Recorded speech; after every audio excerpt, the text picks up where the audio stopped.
couldn't make it tonight.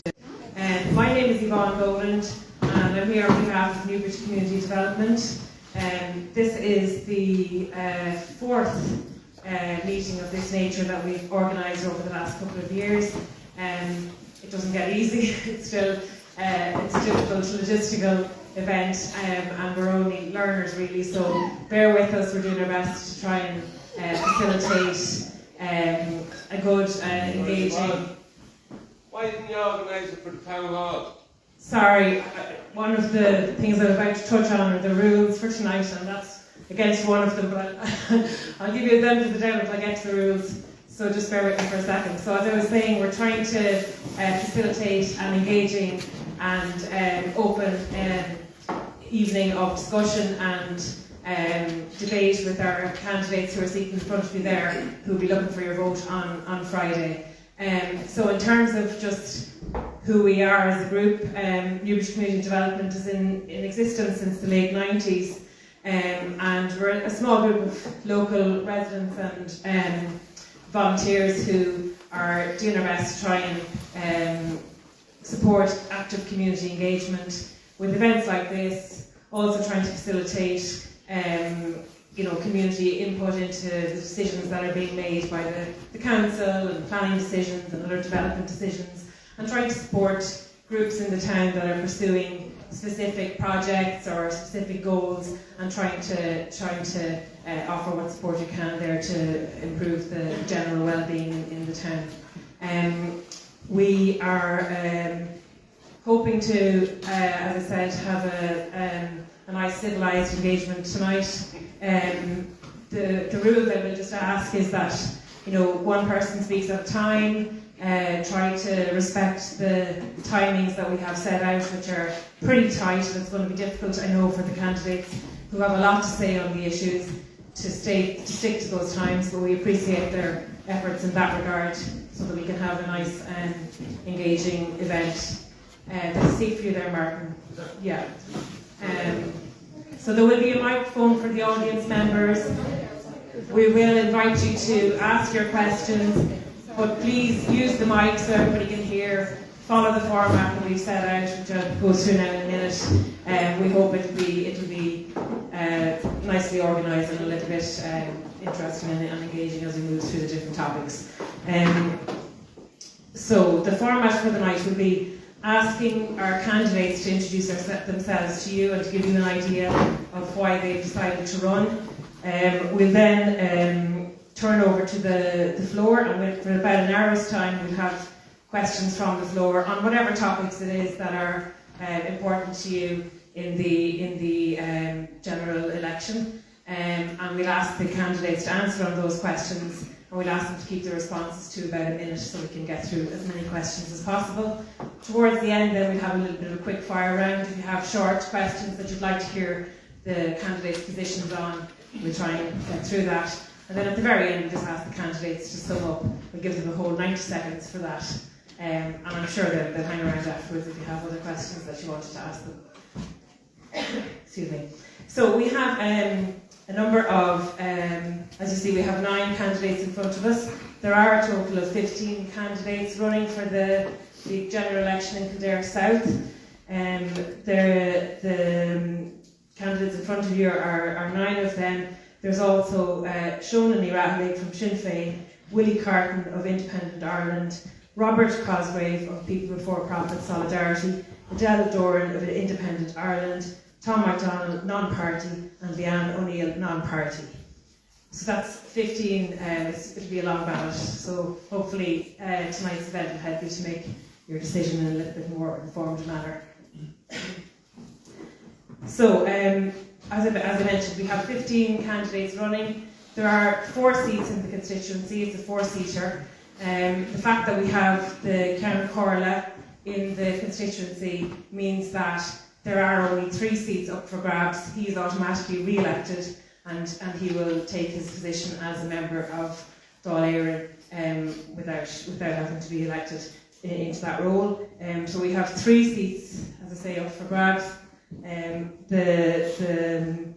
The constituency is a big one. It spans quite a large geographical area. Newbridge is obviously the biggest population centre in the constituency, potentially bigger than all of the other population centres put together. So we think we're kind of important. We hope the candidates do too, and hopefully we'll have an opportunity tonight to impress on them what's important to us here in Newbridge in terms of winning our vote. So we had apologies, I should mention, just in terms of the candidates here tonight. We had apologies from both Willie, Carton and Shónagh and Raghallaigh. And Shónagh, she sent me a message that I don't actually have in front of me, but I will read out before the end of the night. She has a representative here that will answer questions if people want to talk to them afterwards. So I think we'll go straight into the candidate introductions, if that's all right. So Jennifer here beside me is going to time the contributions. She'll let you know when you're 10 seconds from the end, and then she has a little bell, which we'll all be, I'm sure, quite tired of by the end of the night. So we're going to take it in alphabetical order. We'll take it from the top this time, but we will rotate that, and maybe even sometimes from the middle, just to, get it really exciting. But we'll call on you then, Paul, if you don't mind, to give us a minute to tell us who you are and why you decided to stand for election. Excellent. We can hear me okay? That's great. Thanks very much, Yvonne, and to Jennifer and to your team for organising this tonight, and thanks also for everybody for coming and participating.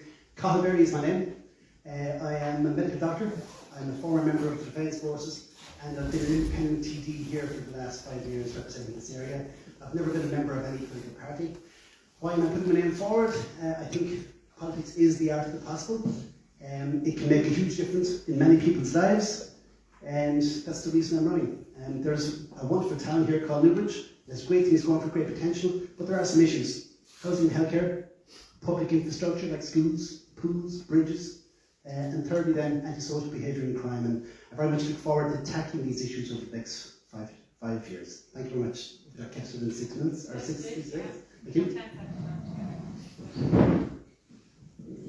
That was very speedy. My name is Melissa Byrne. I'm the A2 candidate for South Kildare. I'm 25 and from Cullen. I graduated about a year ago from Monaa University of English and Anthropology. I'm working as an outreach officer for Students for Life, and I previously worked in customer service and within the care sector. I wanted to run because I think I've kind of grown up here about the fact that we're in a housing crisis, a healthcare crisis. I've seen loads of my friends leave the country because they don't see a future here in Ireland. I think it's time for real sustainable change throughout the country. I believe that A2 is a party that's really bringing that to the table. And thank you as well to the organisers.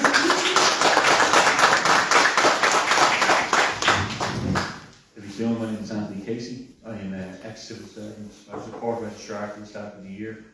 I'm a father of 3. I live in Castle there in Kilkenny. Both big musical family, not a political family at all.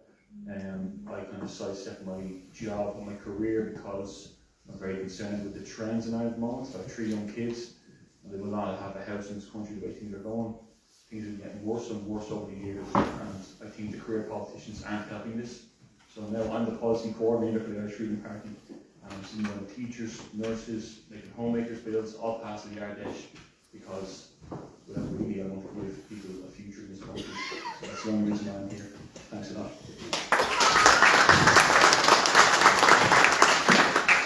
Good evening, everybody. Apologies, I'm a little bit late coming in the door, and thanks to Yvonne and Jennifer for organising this event. Martin Heydon, TD for Kildare South, first elected in 2011. And when I was elected, the first thing I did was I opened my constituency office here in Newbridge, and I've worked in this town ever since.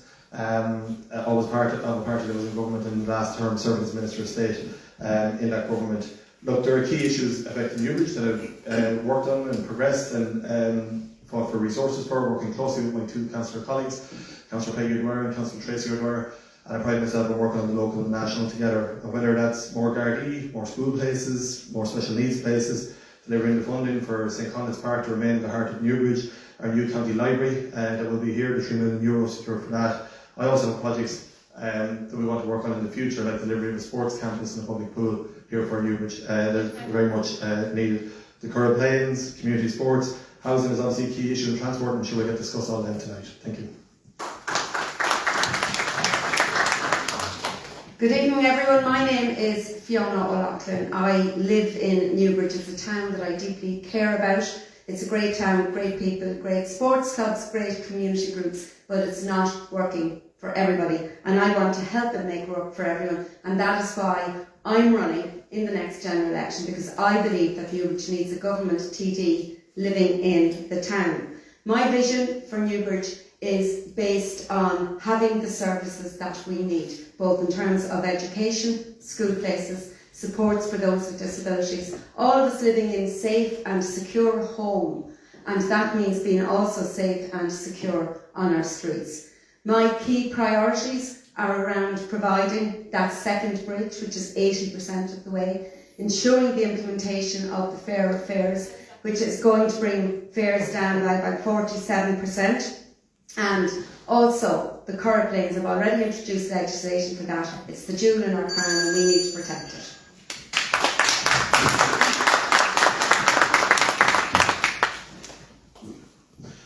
Hi, I am Councillor Chris Pender. I have been a councillor in the Newbridge area for the last 5.5 years. I'm not sure I need to introduce myself because I think if people don't recognise my face by now, I haven't been doing my job. I'm running for Dáil Éireann, obviously, because I feel as though that we have been sorely underrepresented. I feel as though there are issues out there that are not being addressed. We will hear other people talk about the housing crisis out here today. I'm probably the only one who has actually been in a homeless shelter, who has experienced the housing crisis firsthand, and I am running for Dáil Éireann because I want to bring compassion and understanding to the table, and I want to bring that fight to Dáil Éireann.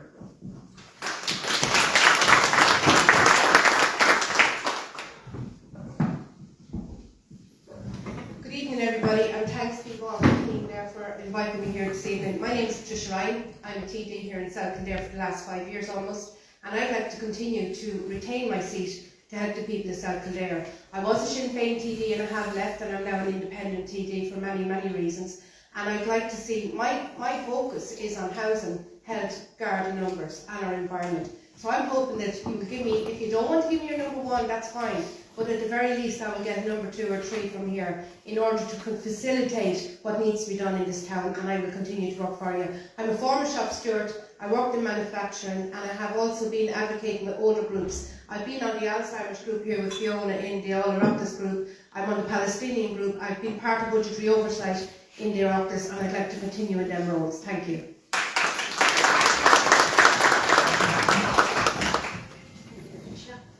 Very good evening to each and every one of you here today. Thank you so much for making it tonight, and thanks to Jennifer and Yvonne for organising it. It's definitely a cold evening, and if you're here, we are here for a purpose. My name is Monaa Sood. I am a pharmacist by profession. I have been living in County Kildare for 20 plus years now. My main drive to get into politics is because I have seen this country change since the time I came here. A lot of things have changed, and it's not changed to the positive. A lot of things have gone negative, except even the healthcare system, because I've been calling on doors, and after every few doors I call, there are eyes looking at me with hope, how I can help them. There's people waiting on waiting lists for more than 36 months, either for a procedure, a surgery, or even to see a specialist. Especially people with special needs, they are hitting the walls because they can't even get their first assessment. So if I'm to be elected as a TD, healthcare will be my number 1 priority, and housing and infrastructure. Hi everybody, my name is Mark Wall. I'm a proud father of 2 boys, Owen and Cathal. Owen is in Australia at the moment, Cathal is in college in Dublin. I'm joined here tonight by my wife Michelle. I'm very happy to be in Kildare. I'm a very proud Kildare man. I was first elected in 2009 to Kildare County Council, and in 2020 I became a senator for Kildare and for everywhere else, but more particularly for Kildare. So I put my focus on what needs to be done in Kildare. Over the last number of years I've had a clinic in Newbridge every 2 weeks, and during that time I've learned a lot about the needs for Newbridge, from garden numbers that's been mentioned here, to traffic, to youth facilities, to the need for a public swimming pool. And that's my desire for the people of Newbridge. They want someone who's had a voice for them, they need somebody to shout and roar for them, and I've done that for the people that I represent, that will hopefully represent after Friday. So I'm looking forward to tonight's debate, I'm looking forward to the questions. I will always give my honest answer, and I guarantee you one thing: I will work for you and your family if I do get elected on Friday. Thank you very much.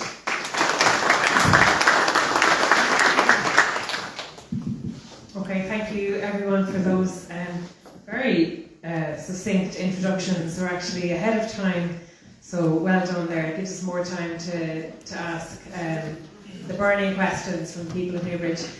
Just in relation to the town hall question, I will get to that at the end. It is also a question we want to ask, but we leave it till the end and let you have your say first of all. So we have a mic here in the middle. I think we're going to plan to move that down, isn't it, into the audience. And I'll just ask you, when you're formulating your question, if you can be brief, the less you talk, the more they'll have to talk. So think about your question, think about a question that's, I guess, representative if possible. I know people will have very specific issues too, and that's fine. But we just ask you to be brief, and we give the candidates an opportunity to tell us what they're thinking on the issues. And again, the candidates will speak for maximum 1 minute in response to your questions. So, who wants to go first? I'm sure I hope there's loads to be said on the floor. Don't be shy. I'll go first. Just go and hand yourself. You're not behind the door. No. Hi, Ms. Sood. Yes. Everybody's actually going to answer, so it's a question for the panel, but you can go ahead. Right. Yeah. You were saying you came here to Newbridge 20 years ago? Yes, I did. Over 20 years ago? Yes. How do you feel about, you came from, say, India or somewhere, is it? Sorry, just to reiterate, it is a question for the panel, so your question should be more general, I would imagine, please. Okay, just to answer to that, yes, I was born in India, raised in Kenya, but I've lived in Ireland more than I've lived in any other part of the world. And my family is actually a mixed race as well. Okay. My wife is half Jamaican. Sorry, do you have a question? Will you let me finish? Start, please. That would be great. What I'm trying to say is that you've come here now, my family's come here, all the people that are coming here now, that have come legitimately, right, with their passports, with their identification, to work in all the jobs, schools, everything, right? Yeah. You feel your family now are more in danger because of the policies of the government. Sorry, again. They're allowing in people with no Excuse passports. me, sorry, just your question is for the panel. So do you have a question for the panel? Please. So what's the question for the panel then? The panel is the country for people coming in now that have their passports, have their identification, have everything, right? Is the country got more dangerous now because they're letting people, the government are letting people in now without passports? Okay, so we'll take that from the end. You started last call, so I'll go to Mark at the end, please. So, in summary, do you feel that the country is more dangerous now due to the current situation in relation to the immigration policy? I don't, but we have to have a few things to say, I suppose. It's a very important question, a very important debate. So, as you said yourself, Charlie, we've welcomed a lot of people into this country. We need people, and there's a prime example of a person sitting beside me here who has enriched this country that I'm proud to live in. So, to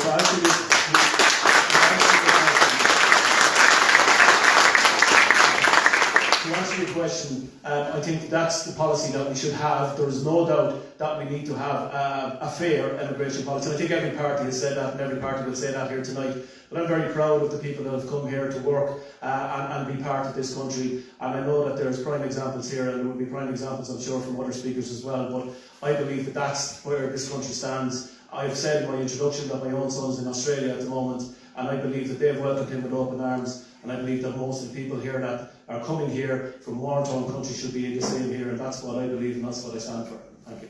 Thank you very much.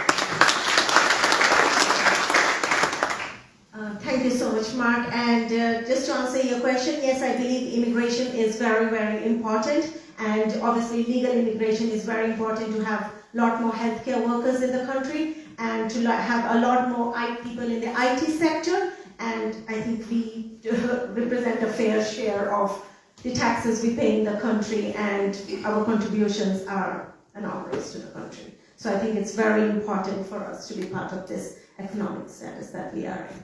Thank you. Yes, to answer your question, I think it is important that we have immigration here in the country. I do think, however, there have been mistakes made by the last government It hasn't been fair and it hasn't been efficient, and we need to make sure that we have a more fair and efficient set and standard for moving on. However, I do also feel we need to have a shopping list, I suppose, for the want of better words, in areas where people are being brought in. We need to have GPs, we need to have services, we need to have schools, and we need to have transport, where we have extra people coming into the community. We are also, by law, made to bring in people into this country, which is fine. We have lots of people who are working in our hospitality service, who are working in our hospital services. We wouldn't have people moving up on lists and moving around if we didn't do that. So I certainly feel we need to have people coming into the country. We have gone all over the world, and just I will finish on this. The problem around immigration is when deportation to those who are illegal are coming in is not looked at, then there's a problem, and that's a government problem of the fox in the henhouse. Thanks. Hi, Charlie. So to answer your question, at the end of the day, people come here for a multitude of reasons. Some of those are coming here to work, and some of those are coming here fleeing war, fleeing persecution, fleeing economic issues. At the end of the day... Sorry, Chris, I'm talking about the people that now get off planes with no passports. If you I'm coming back. Sorry, Charlie, just in fairness, just to try and keep things moving, you've asked your question, you had a good piece of time to express You it. singled me out my name, so I'm You just asked, singling sorry, them out. you asked the question, so they're responding to your question, so I think we just let them all respond if that's all right. Carry on, Thanks a million. Chris. Thanks.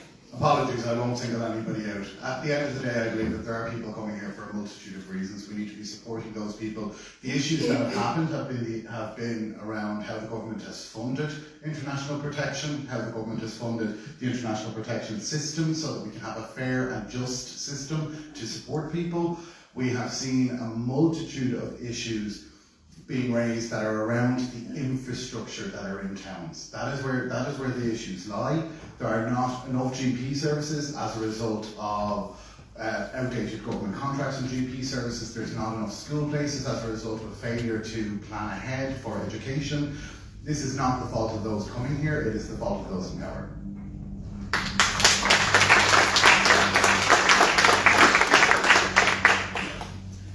Thanks for your question, Charlie. 20% of those that work in our health force come from outside of Ireland.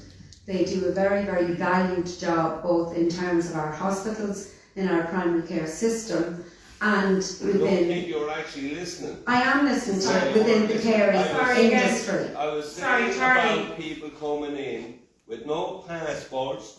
I have no problem with people coming in. Sorry to interrupt. Right? So you're trying to twist things now. I'm answering... Charlie, I'm just going to ask you... Sorry, Fiona, I'm talking over again.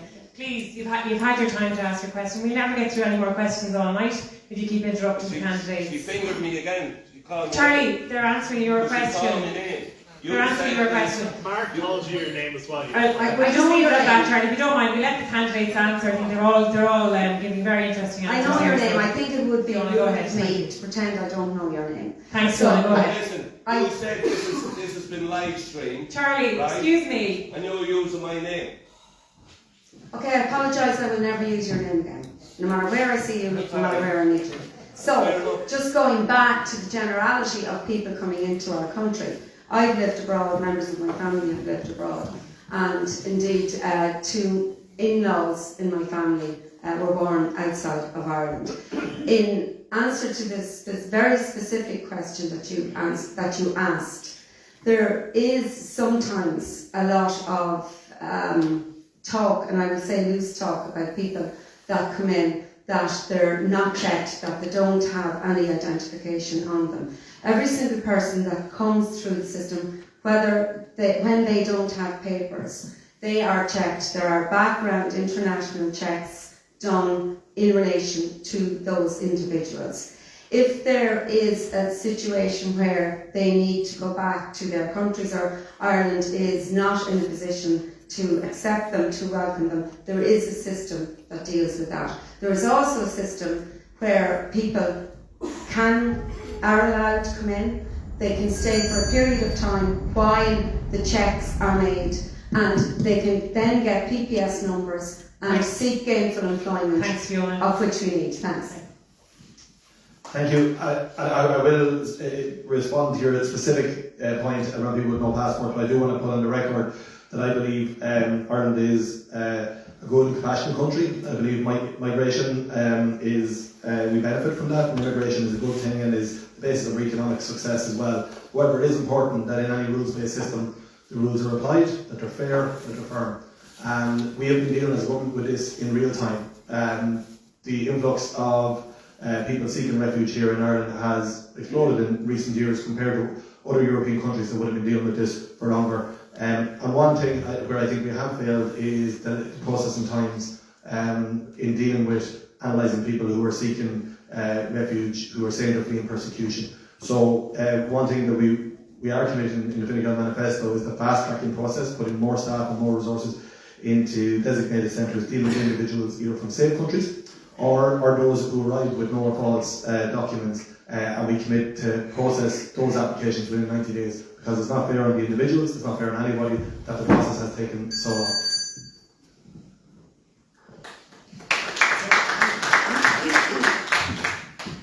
Yeah, I think we have to be, you hear me? We have to be honest with our approach to this. That the polls said that 85% of the country's number one concern is mass immigration. We should be taking people in, but we can't deny that there's a debate to be had. We do have the Dublin Convention and the Eurodac system. Nobody can come here by vote directly. They have to go through other state countries, and we take them more than any European country, which means that our system isn't working efficiently. We're taking people in to throw them into tents. We're getting fined for doing that. So we need to be a bit more sensible and be mature and adult enough to have this real conversation. So that's how I feel. Immigration has always worked, but it has to be sensibly done. Thanks. Yeah, thank you so much for your question. What I would say to this, I think this conversation has become very polarised. I think part of that is to do with the fact that within the government for the longest time, there was the attitude that there was no issue when it came to immigration, and then, say, parties further to the left, there was an attitude that if we talked about immigration, it was scapegoating migrants or people who are coming here looking for asylum. We have suggested the development of a border agency because we think that there is not the ability to actually deal with the number of applications that are coming in. There's currently 31 staff to deal with 200,000 IPAS applications, which is not feasible. So if we want to have a fair, sustainable process, we need to actually put money into developing that system, because currently it's not a feasible system for immigration and for asylum seekers coming into the country. Also, to add to that point, for years there's been a campaign against things like direct provision, and this current government has made no means to try and end that, as well as dealing with the fact that we do have an issue with illegal immigration in the country. Thank you.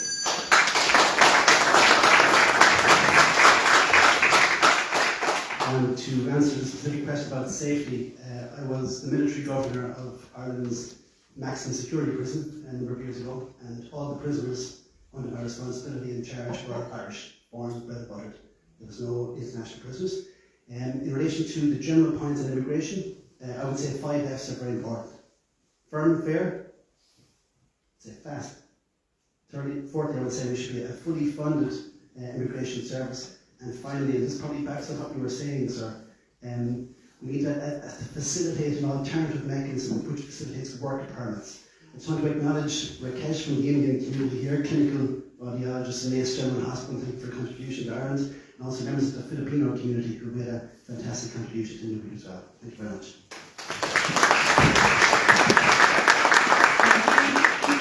Okay, so we move on to the next question here. Who's the mic man? Richie? Which this lady here actually I think was first in my line of sight anyway, but we come to more, so maybe I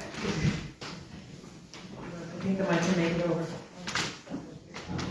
Thank you. I'd just like to ask all the people who are standing, it's to do with the carers in Ireland. There was a referendum there recently, and it was overwhelmingly rejected by the Irish people. And it seemed to be about taking mothers, it became very kind of black and white, because people were saying it was like taking mothers out of the Constitution. But what really happened was it was going to affect other carers as well. And I'd like to know why people went along with that, what the different parties are doing for carers, and especially I'd like to focus on stay-at-home parents. And within childcare, they seem to be discriminated against. And what are you offering stay-at-home parents and carers to give them the choice in childcare to mind their own children, and what's the financial support for that, as well as, of course, what the support for all forms of childcare. Thank you very much. Thank you.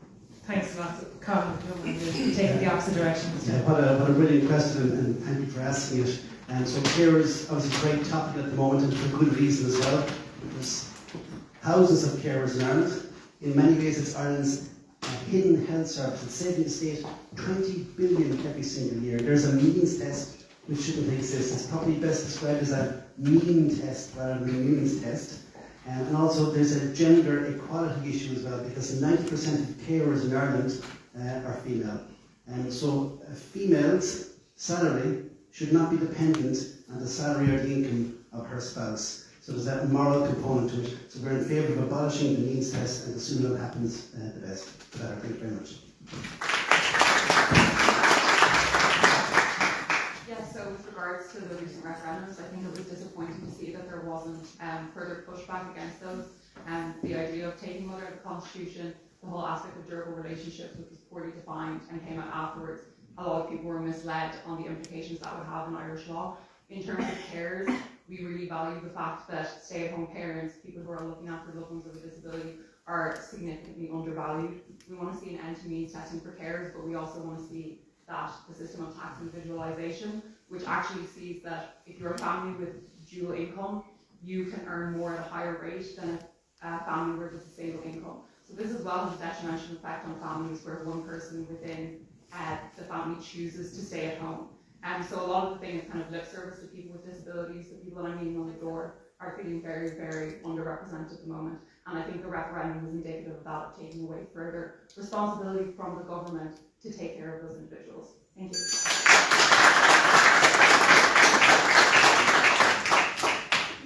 Yeah, so I want to say that I'm a carer now for around dementia since I left the court service.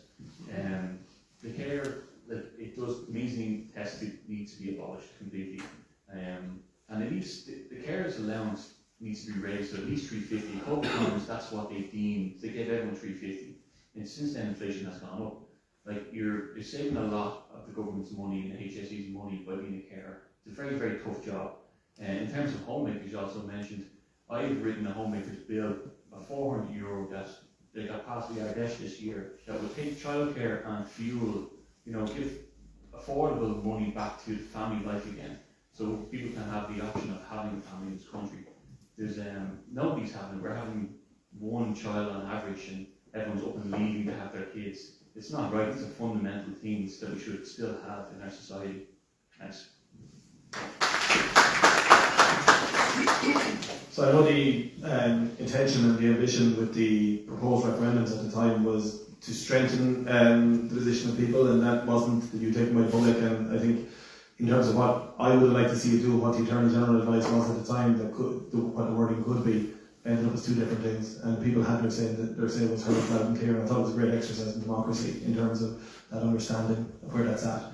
The importance of, from my perspective, public policy should be about supporting parents who want to stay at home and rear their family, but also supporting those parents who want to go out and work and be, do that as well. Not to cast judgment on either side, but that the state will support both, because both are good in whatever circumstance people want to do. It's about supporting that. And in terms of the broader role of carers in general, we have taken a number of measures in the last government to support carers, and ultimately we do want to phase out the means test for carers in the next law. That would be our ambition for Back in Power. Care comes in many forms, and that can be childcare, caring for an elderly parent, or caring for a child who has a disability, or indeed a sibling who has a disability. And we need to do better in terms of supporting supports for those carers and caring for them. It's a red line issue for Fianna Fáil, for my party, in relation to eradicating the means test for carers. It is an absolute priority. We need to do it. We want to do it. And to be fair, many parties have taken that on. As chair of the Women's Caucus in the Oireachtas, that was an area that we prioritised last year and had a debate in both the Dáil and the Shónagh cross-party in relation to supporting carers through the carers strategy and eradicating the means test. In terms of childcare, In our manifesto, we're very clear that we want the maximum that a family needs to pay for childcare is €200 a month. That would be through a mix of public and private, and we would also provide funding for capital bill for childcare where there's a lack of vision. The last point I'd make is, as Chair of the Fiona, sorry. Rules are rules. Okay, no, but I ensured that a daycare, permanent daycare for dementia was available in this area last 12 months. Firstly, and very specifically in relation to the referendum on care, my party got it wrong. I didn't. I stood up even against my own party colleagues and took the stance of a no vote in relation to the referendum on care. I firmly and finally believe that that referendum was the government trying to absolve itself of their responsibility towards disabled people, very specifically in relation to the words that they used, like strive and try. In relation to, and I'm sorry, but I'm a little bit annoyed to hear government representatives talk about the fact that we need to remove the means test when we've only just had a budget, and it absolutely could have been removed. I think it was calculated that between that it was something that could have been done.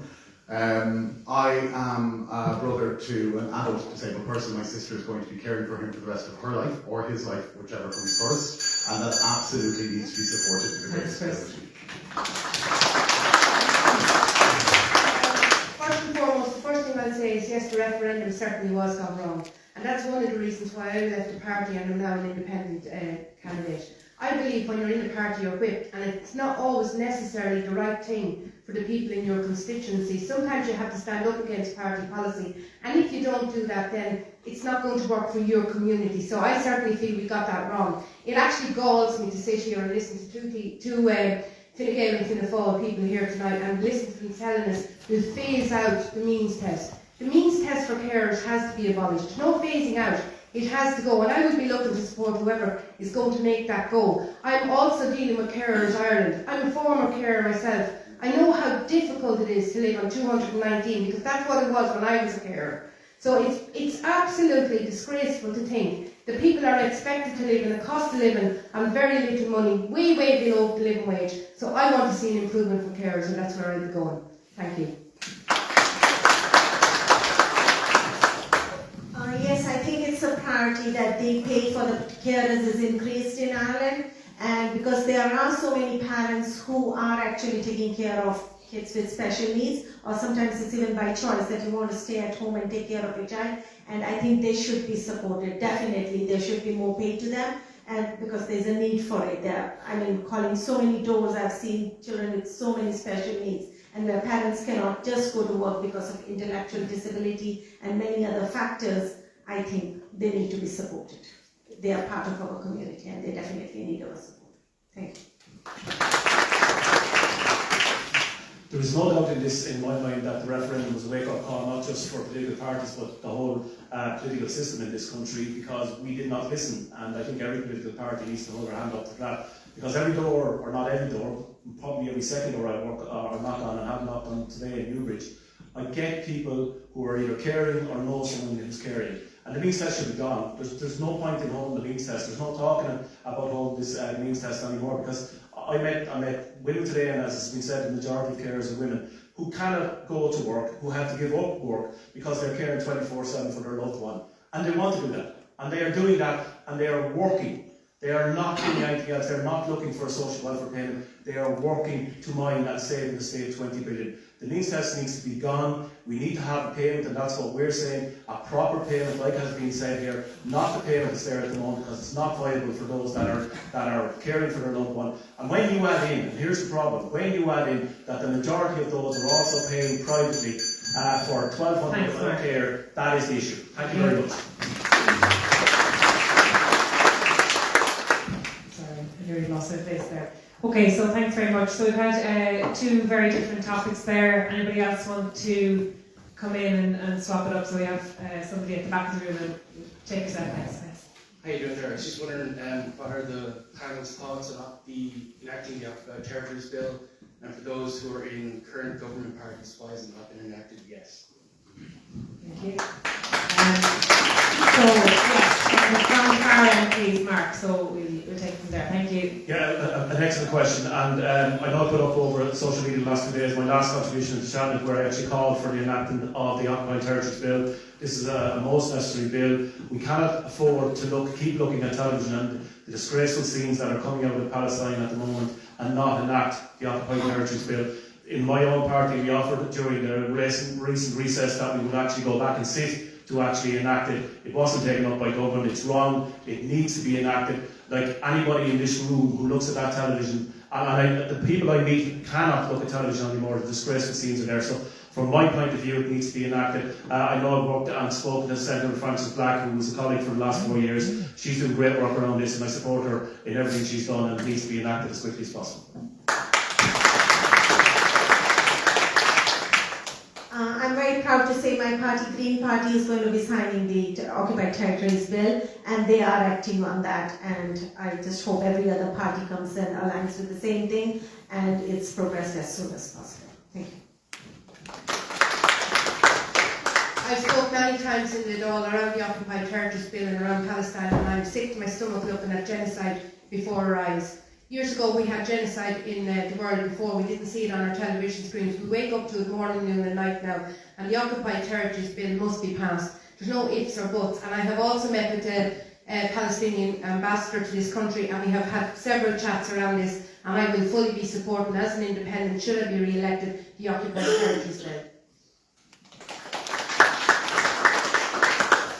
Listen, I think you're going to hear every single party sitting along this table talking about the fact that we need to enact the Occupied Territories Bill. The reality is that it's been sitting there on a thing since 2018, not been enacted. Time after time we've been told that there are issues with it. The Attorney General actually said that not only should we enact it, we needed to enact it. At the end of the day, what we are seeing is a genocide, and when it comes to genocide, if one of the only things that Ireland can do is actually enact sanctions like the Occupied Territories Bill to prevent trading with occupation in illegal territories, it is something we should absolutely be doing, and the Social Democrats are committed to the immediate implementation of the Occupied Territories Bill.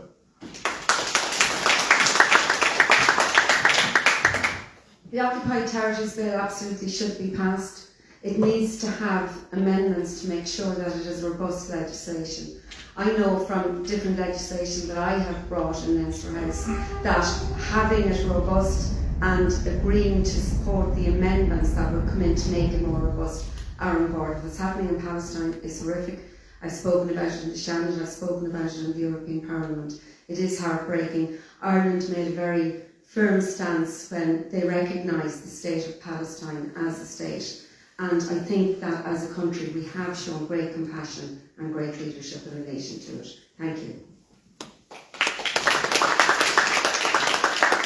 Look, we're all appalled at the dreadful actions of Israel against the Palestinian people, as we were by the Hamas on those attacks on October 7 last year as well.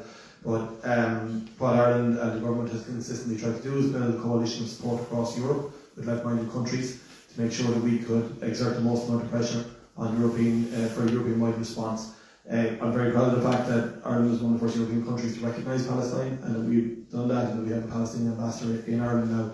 In relation to the Occupied Territories Bill, the Attorney General's advice was clear. The recent judgment by the International Court of Justice did make a difference and did allow us to go back and seek the Attorney General to look at it again in that context, in the context of the judgments of the ICJ. And that now means that the advice is, with some amendments, the current Occupied Territories Bill is not in its current form, but with some amendments it could be passed. And we want to use trade as a tool to stop the Israelis from the ongoing barbaric nature of their attacks.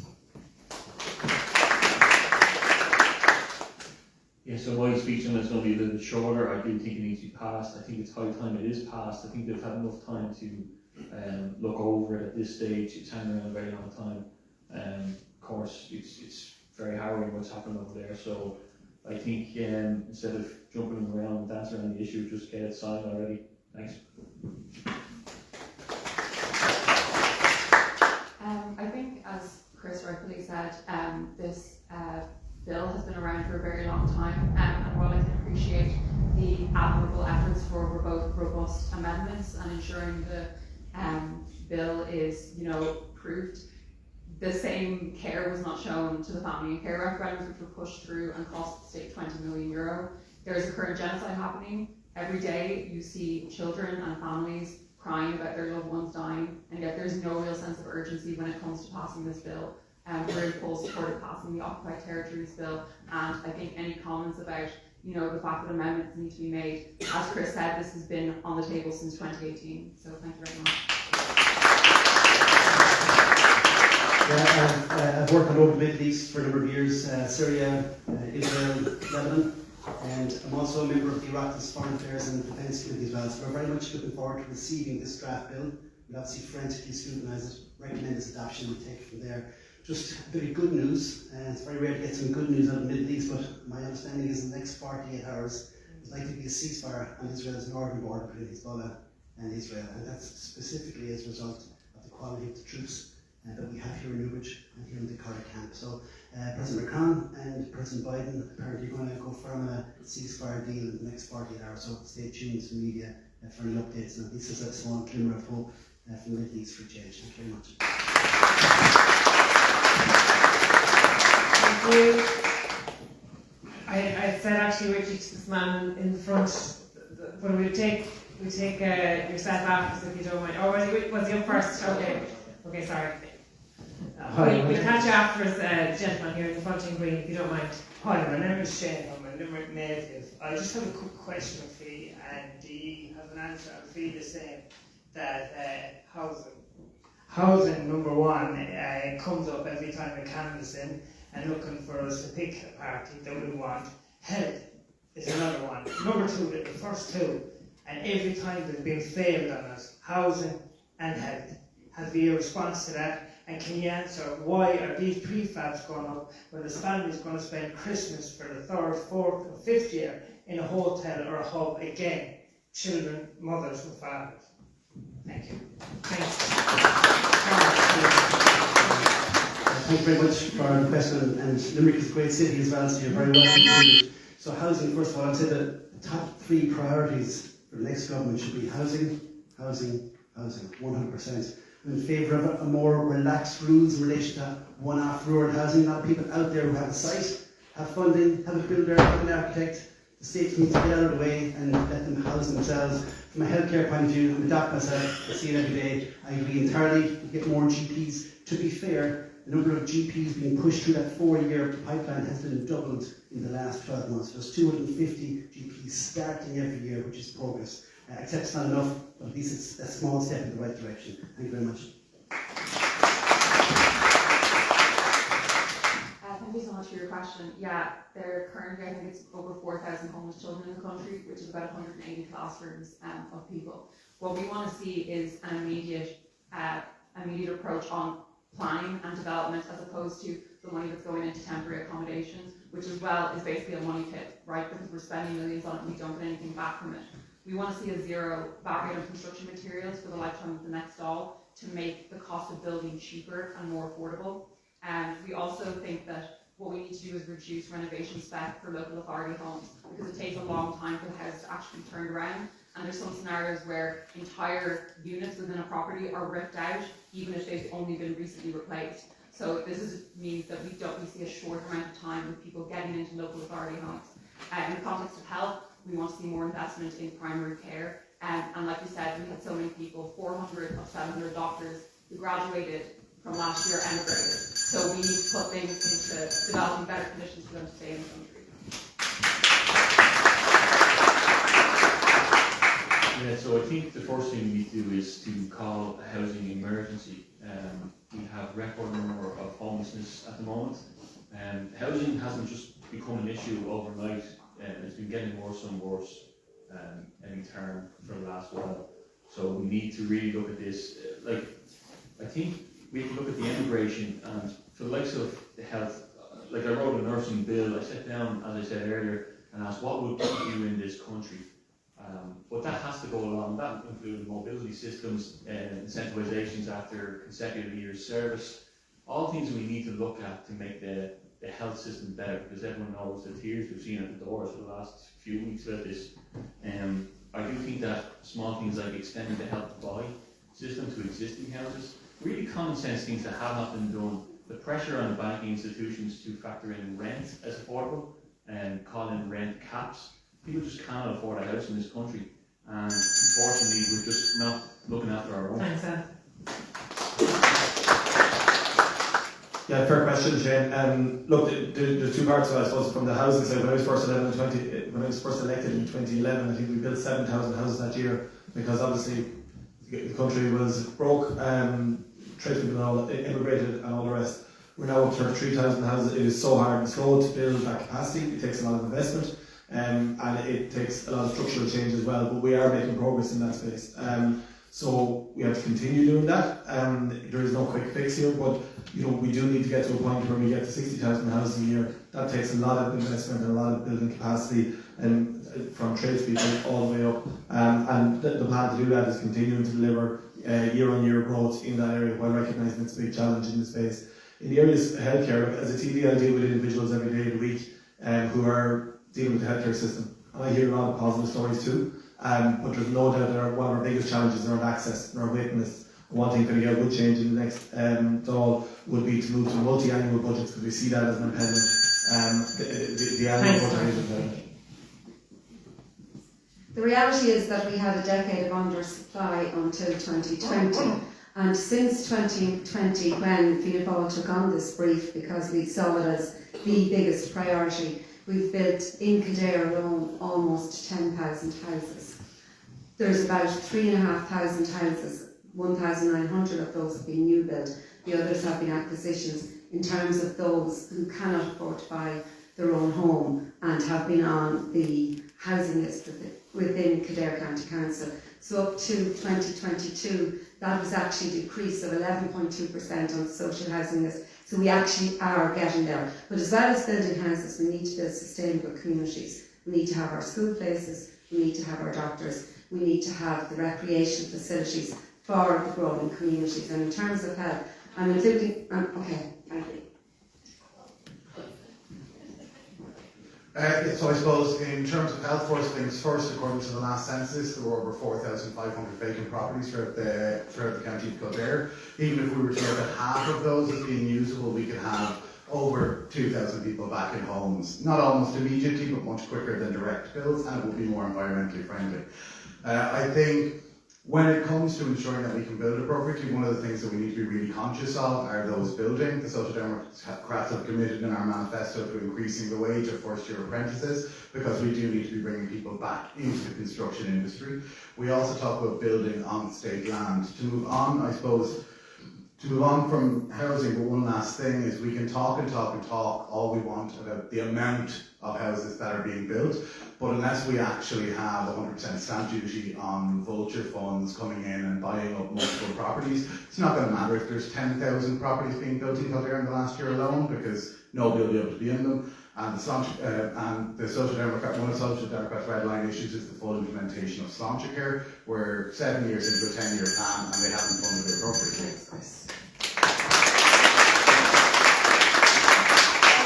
The first thing I'd say is we're in the biggest housing crisis this country has ever seen. We've Fine Gael and Fianna Fáil who've been in government for the last 13, 14 years, you can dress it up whatever way you like, and nothing has changed. We're still in a housing crisis where children need a roof over their head, regardless of who's in parties or who's in government. That has to be fixed. We also have an unprecedented amount of boarded up properties in this county. And we have them in Raghallaigh, we have them in Cathal, we have them in Newbridge, we have them in Monaa. They're all over the place. And we also have a county council who now can no longer buy with a tenant in situ of the landlord who is selling their house. Albeit some of the people here will tell you that is not the truth. It is. I got a letter as soon as last Friday where they're telling me in Kildare County Council they can no longer buy houses of the landlords with tenants in situ. That is absolutely disgraceful, and it has to stop. On health, all I have to say is just look at the National Children's Hospital. Look where the money's gone and look what the Minister has done. There has to be change. We are never, ever, ever going to fix this properly unless we get change in the health budget. And when I put something to the Health Minister, his thing is it goes to the HSE, not him. Definitely, I agree. Housing is one of the #1 crises that I've been hearing calling on the doors there. But it's so shameful to see there are so many derelict homes in this country that can be retrofitted and used for so many people who are out there without a home, without a roof over their heads. These are vacant properties. I was in Raghallaigh for the last 3 days, and I personally counted more than 30 properties there just left abandoned. They can be retrofitted, they can be used for the homeless. They don't need to be. It's so shameful to see this happen when there are people struggling for homes in this country. Thank you. Thanks very much for your question. Housing is one of the biggest issues I deal with day in, day out. And I think the one thing that we have to say is that there's a housing crisis in this country. I don't think by times government realise that there is a crisis. When you see that the amount of homelessness we have in this country, a couple of the previous speakers spoke about dereliction and vacancy. Every estate that I've canvassed, and I've canvassed as much as I can over the last number of 4 or 5 weeks, there's at least 3 to 4 vacant houses in those estates. And as Chris has said here, if we were to turn those back into family homes, we decrease the 5,500 people who are on waiting list in Kildare County Council at the moment as a matter of urgency. That's the first thing to say. The second thing to say is Kildare County Council has failed in their affordable housing targets. Those are for people who are out working today. We haven't hit our targets. And then thirdly to say, and something that Patricia has touched on, the tenant in situ scheme, because we hit a target in a housing crisis, there's no more money being given. This is a problem. When we're in a crisis, you need money. There's plenty of money in this country. We have a surplus in this country at the moment. We have 14 billion from Apple. We need to ensure that that money is used to build houses in this country. And I'd love to talk about Edgar.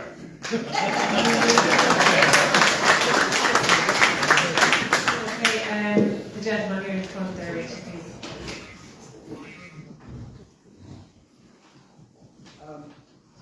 I actually want to talk to you about what you're talking about in terms of children's health, housing, betterment of the community, next generation after that.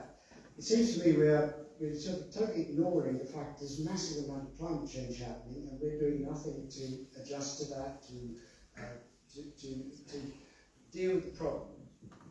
Yeah. So I'm thinking basically, the child born today will reach retirement age when our seas will be 1 to 2 metres higher than they are today.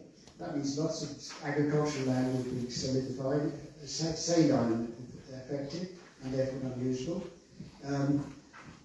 Sorry, do you have a question? Sorry, which is, given that we're supposed to be concerned about our children and their grandchildren. By 2050, the 1 to 2 metres will be at least half a metre. What particular plans does each member of the panel have to mitigate or to affect positively these terrible events? Okay. How many towns will need defences, river defences? Great. So you're asking for... Are we building on floodplains?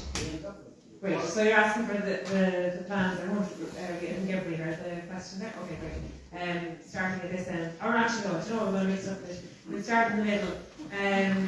Fiona, you're in green, so I'm going to start with you, and we move this way, and then we go back afterwards. So Fiona, if you don't mind. Yeah, no, and the climate change has been an absolute priority. We see the devastating effects right across the world. We see them across Europe, in Spain, not too long ago.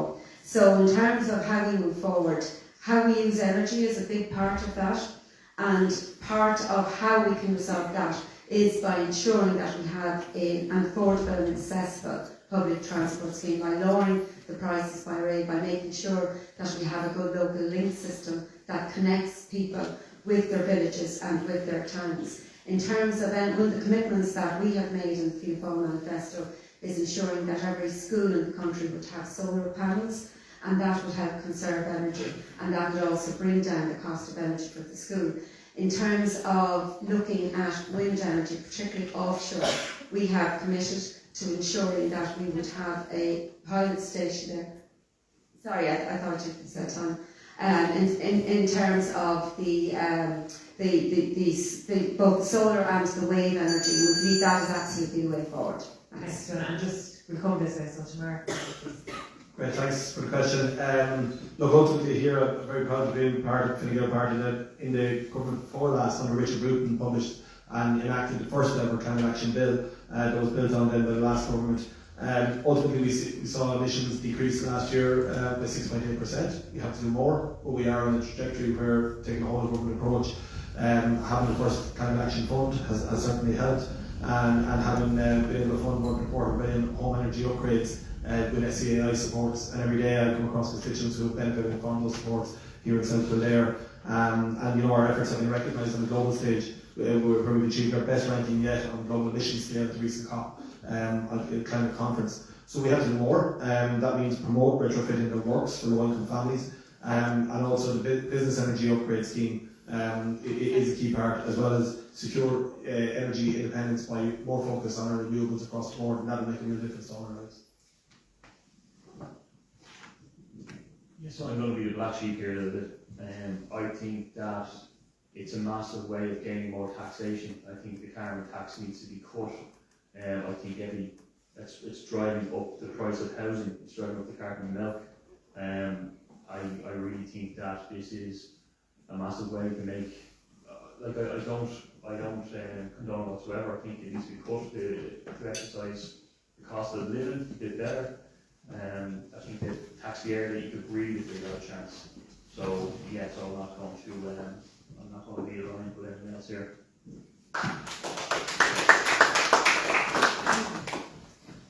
I think that in the last few years, sustainability and the green issue has gotten a very, very bad rap. I think a lot of that is to do with what Anthony just said in terms of carbon taxes.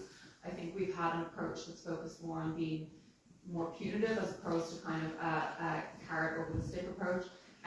We know that there's 250,000 children living below the poverty line. So a lot of these measures are actually targeting and hitting people who are trying to earn a living wage to provide for their family. We would focus on more positive incentives like grants, again, public transport systems. As we know in Newbridge and the Fine Munster Evan, we didn't have the extension of the short hop zone. I know so many people who, if they could, would use public transport, but it's simply not reliable. So there's no point putting up the cost of taxes for people when we haven't provided them with a system that's actually fit for purpose and that we can use.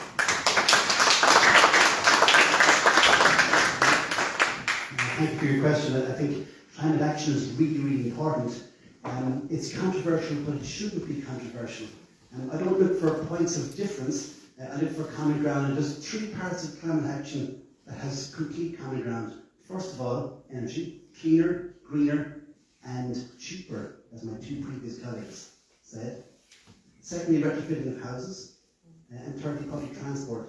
And if we go back to the energy piece, there is massive potential offshore that private companies are now getting access to. And I disagree with that, because we have the ESB, Ireland should be investing in itself, and we should be providing cleaner, greener energy. And the best way to get people on board with the environmental climate action project is to provide cheaper energy for them to do so. So I'm in favour of what you're saying, sir, but the communication piece has to be worked on, and we have to drive down the cost of things that get people on board with the environment in general. Thank you very much. Mark, then, or just easier. Thank you.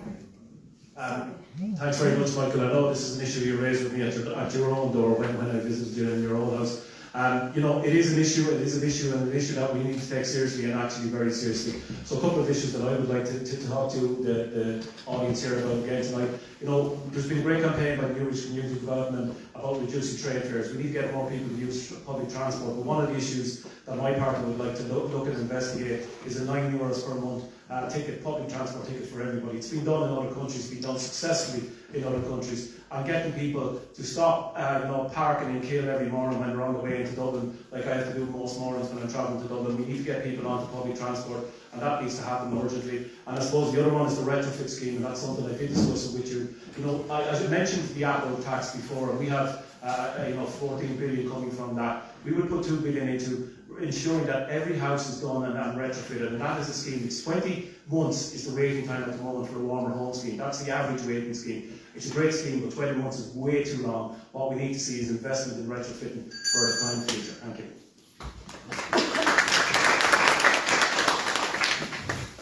I'm so glad to be a candidate from the Green Party, because my party is one party that seriously takes the climate actions, and I don't think anybody can deny what's happening across the world with all the floods coming and all the temperatures rising and decreasing in so many parts of the world, impacting the nature as it is.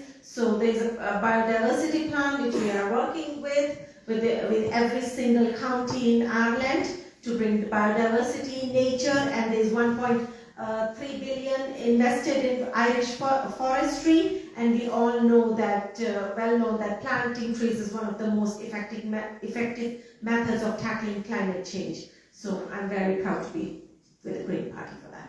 Thank you. I suppose the first thing I'll say is most of the people here have spoken about housing and retrofitting and all that, and absolutely we need to retrofit. But there's no point in retrofitting houses and heating the garden if the windows and doors are not being replaced by the local authority. So we need to be working on all aspects and have joined up thinking. We can't retrofit and have the heating going out. The other thing I'll say to you is as well, the excise duty and all the costs is causing a problem, and it is absolutely not doing us any favours. Finally, I would say the planning system needs to be looked at. We cannot be building houses on floodplains. We need to have one-off houses and we need to build, but we need to look at the floodplains an awful lot better than we have been doing in the past. Thank you. I suppose I'll start off very quickly where we firstly need a fully revised climate action plan to bring us and set us to our targets by 2030. Otherwise we're going to be fined €8 billion by Europe. So that's the first thing that we need to do. The Social Democrats are committed to a front-loaded pay-as-you-save retrofitting scheme where people have the opportunity and ability to pay for the retrofitting as they save from their energy. And what that will do is it will allow people from poorer or socioeconomically disadvantaged communities to actually benefit from climate action. Because I think if it's one thing that people have been lost on when it comes to climate action is everything seems to be benefiting those who can afford to benefit from it, as opposed to benefiting everybody. And I think that's something that's really important when it comes to climate action, because if we leave people behind, those people won't want to take climate action. Social Democrats are also committed to ramping up public transport and providing a 1.5 million Just Transition Fund for farmers who are the protectors of our land. Okay, so it's the lady at the back of the hall there, next up. Hi, my question is regarding public transport. As we all know, like the public transport services here in this town is just basically non-existent. As somebody who regularly uses public transport for work and voluntary stuff, you could be waiting for half an hour to nearly an hour for a bus to turn up, with the cold weather.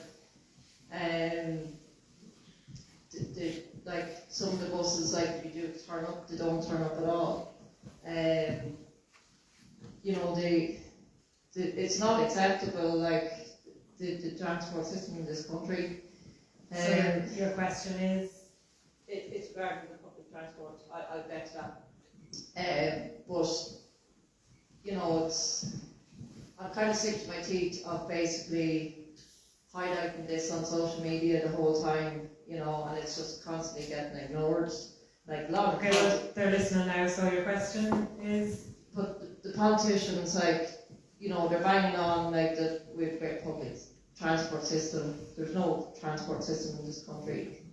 But what I'd like to ask all of you here, how many of you used public transport to get here today? Thank you. That's an easy one. We'll start with Cathal and go down the line, please. Yeah, so a great question. I drove here because there's no public transport to get here actually, so that proves your point. But I do agree entirely. So the rail system at the moment, obviously, is completely not fit for purpose. Even the cost of the rail, and Jennifer has been great at highlighting this. And we know there's going to be reduced fares coming in, and we've looked for an interim solution. So if you go to the ticketing machine now and try to get the Houston station, it's $10.85. Why are we waiting for 3 or 4 months for the price to come down? Just change the programming and make it 50% less. Also, we need to think of the good people of Monaa as well. It shouldn't just be as far as Newbridge and Kildare Town should push on to Monaa. I know there's probably no one from Monaa here, but they deserve a fair share. Thank you very much. I'm sure you'll back me up, Patricia. Thanks very much.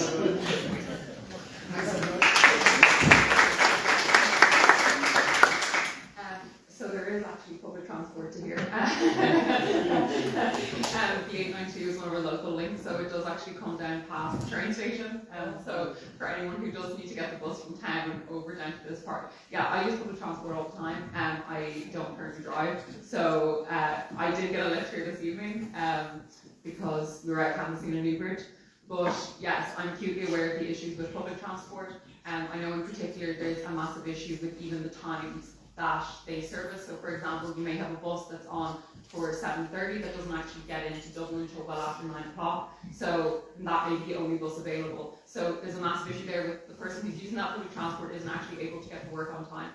We also want to have a look at TFI and how it's actually the buses are run, because there's a huge amount of bus services where they have to reach a certain minimum schedule and they couldn't even meet that and face massive fines for it. So we want to see more investment in public transport and regular public transport. Thank you.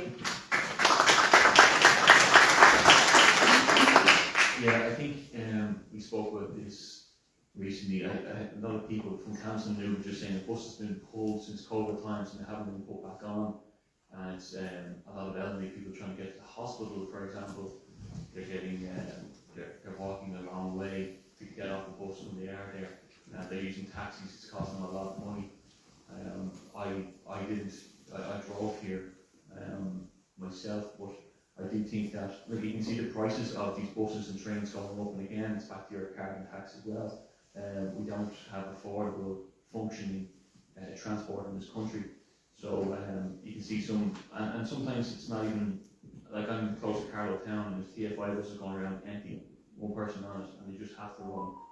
There's no sense at all in the way it's structured, and we need a massive improvement, especially in Newbridge Town. So transport's hugely important for everybody here, particularly those who commute, those who need hospital appointments and different elements. And the bus side of things, there are challenges for us in Newbridge. On the train side, obviously the fares, I agree with Cathal on the point that the Department of Transport should have stood in and subsidised fares once fares wasn't delivered in September, October like promised, and it's now been delayed until the first quarter of next year, which will be delivered by the end of March at the latest. People shouldn't be paying the extra prices now. It was fares. There was a commitment given to us last April, and it was really frustrating that we haven't seen that delivered yet. But the other challenge we have on the train side is actually capacity. You know, we need more carriages, we need probably longer platforms because there's more people on the trains, and regularly canvassing in Newbridge, the thing that will come up is people saying they're standing on the train. So that'll tell me there are people using it. And obviously on the local links side, we've seen massive progress in terms of connectivity. Recognising all the Councillor Tracy were in terms of that Kilcullen to Newbridge route for the local link, fighting for that, but it's gone. But it is a modern shift. I mean, younger people don't need cars much on around those routes. Public transport needs to be affordable, accessible and reliable, and absolutely there have been issues around the reliability, particularly in relation to buses. In terms of the trains, there are more carriages that have been ordered. They'll be coming on stream next year. The fares at the moment, as we all know, there's a differential of 57% between Newbridge and Sallins, which means a lot of people are actually leaving Newbridge and going to Sallins and parking there and on the road, which defeats the absolute whole purpose. So I have to say I was genuinely delighted when government policy changed to bring in the fares, and that would be a 47% reduction from Newbridge. Totally frustrated. It was delayed until Q1 2025. One young person I spoke to the other day said that she will lose €300 in terms of, you know, when it's going to come in, and that's a big difference in everybody's pockets. So I would have hoped that there would have been something put in place. Doesn't look like it's going to be, but it absolutely will be in. Thank you, Fiona. Fully commit to that. Thanks. So I suppose, no, I didn't use public transport to get here. I live on Eyre Street, so I just walked. I'm somebody who doesn't drive. I use public transport. I've actually been using public transport to canvass the Kildare South constituency. It's been cold standing at bus stops waiting for buses to arrive, because you're absolutely right, they are not regular enough, so it's making it less and less usable. I think in terms of reliability and usability, there have been issues, for instance, with the Dublin coach, the 726, about whether it shows up, or other times whether it's falling apart when it gets there. It's going to go on fire on the way to to Naas. And I think something that really needs to be communicated there, that's under licence. The NTA can't actually do anything about it, so the Social Democrats would look at strengthening legislation to ensure that we can actually penalise services for operating in that way. In relation to the fair affairs, I don't think any of us at this table can take credit for it. We all worked on it, including very specifically Jennifer and NCD. One of the things I did do was find out why. Thank you. Yes, in answer to your question, I did drive here tonight, but to be fair, I do use public transport when I'm in Dublin all the time. I use the Lewis line all the time. I do think there needs to be a fair extension of public transport here in Newbridge, and I was here with you, it's the same as all the other representatives here. And I think it's disgraceful that there was no giant up thinking around technology for cards, for leap cards and shopping, and should never have happened. As far as I'm concerned, I really feel we need to work better on getting our transport, and I certainly would be doing that. Thank you. Yes, definitely I drove here. Obviously didn't use the public transport because there wasn't one directly from where I live. Yes, I agree with you. This is what happens when we keep building homes and no proper infrastructure. We do not have enough public transport. But on the contrary, what the records are showing is 10% of the people are now using buses more than they ever were, and there are 4% of people driving less to the city, which is very helpful. But this should dramatically decrease. More people should be using public transport a lot more than driving to the city. And I'm proud to say that Green Party are trying to bring direct link buses for the smaller towns where people can be connected and they can use the public transport. And also they're trying to introduce one bus route every single week. So that's what we are working towards it, but there's still a lot more work to be done on that end of things. Thank you. Thank you very much for your question. I drove here tonight and I have to put that on record. I suppose the first thing to say is I want to thank the campaign that was led by Jennifer NCD for everything they did. And again, this is right. This was every public representative, including our own party. Everyone down here played a part in that in reduction of fares.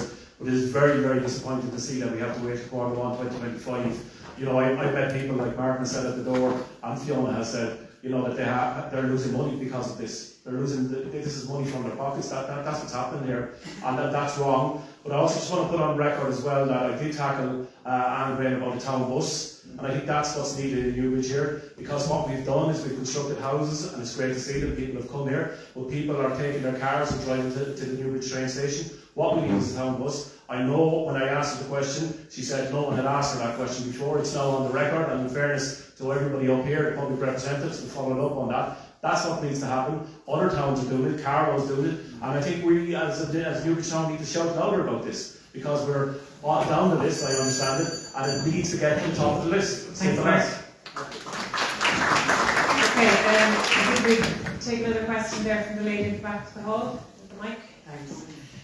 I'd like to ask each panel member about their response to the anti-NGO narrative that seems to be permeating into the mainstream at the moment. I suppose in terms of just civil society, I think we have gone backwards over the last few years in terms of our discussion around the rights of women, rights of LGBTQ plus people, people seeking safety in our community, and people engaged in either humanitarian or community development work. Myself and somebody else in the room, they can decide what they want to tell you, are currently going through the criminal justice system because a death threat was made against us for work that we're engaged in around people seeking safety in our community.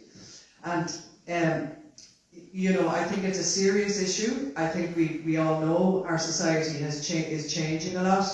And what I'd like to ask is, what do you think will help to strengthen our society's resilience to the politics of hate and division? Thank you. I can't remember what I did last. Where did I start? Sorry.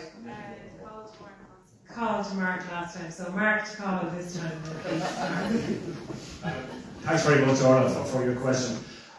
I suppose to answer it very simply, we have to start funding NGOs And I think that's the target, because too many of the NGOs that I work with, they're on temporary contracts, they're on 6-month contracts, they're on 1-month contracts, they're on 12-month contracts. And if we don't start making them permanent and pensionable, then we're going to lose those good people. One of the big issues that I see on a daily basis is the youth work being carried out by many in this county.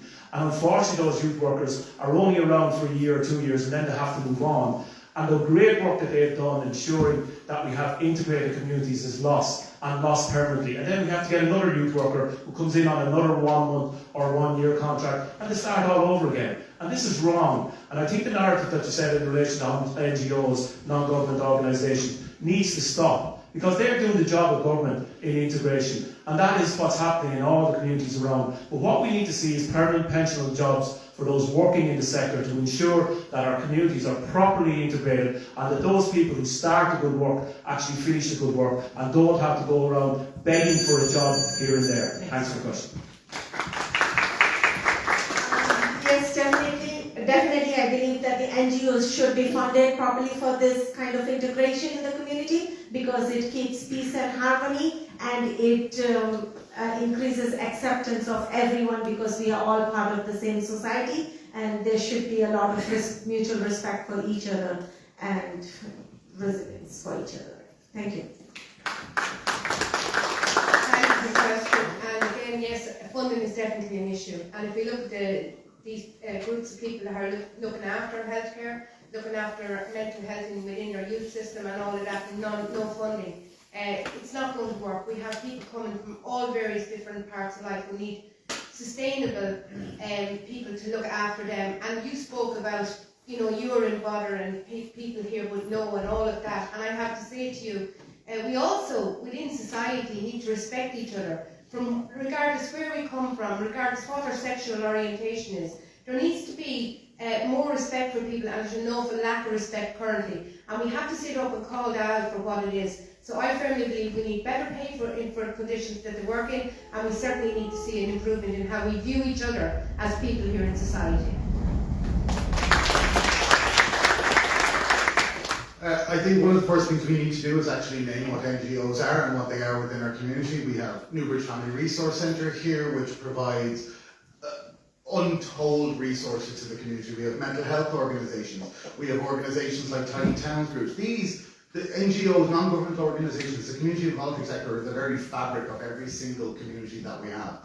I think there is a very serious questions that need to be asked in relation to the enforcement of how certain people behave. Similar to you, Orla, I have been targeted by some people, and to be very clear, people that are also running in the selection alongside me. So there is something that is really important there, that we need to be challenging people who are actually going to threaten to attack people. I think it is really important to address the funding and resources that are there, and I think the best way that we can do that is through education, engagement and information. I think there's a vacuum of information there, and it's been left to voluntary sectors to fill it.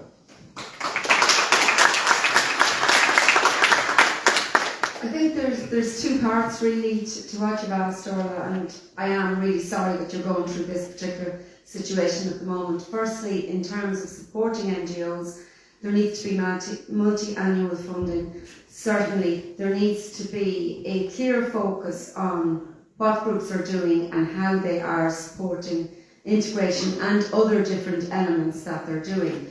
But going to the fundamental issue of what you're talking about, I certainly believe in equality. I think that's really, really important, and I think it should not matter what gender, what sexual orientation anybody has, what country they come from, what race they are. They deserve respect, they deserve a place in society, and we all need to work together to make sure that happens. And that's fundamentally a value that I believe that I bring to politics. In terms of partnership, we have a social model in this country where civil society works well with government. We just need to make it better. Thanks.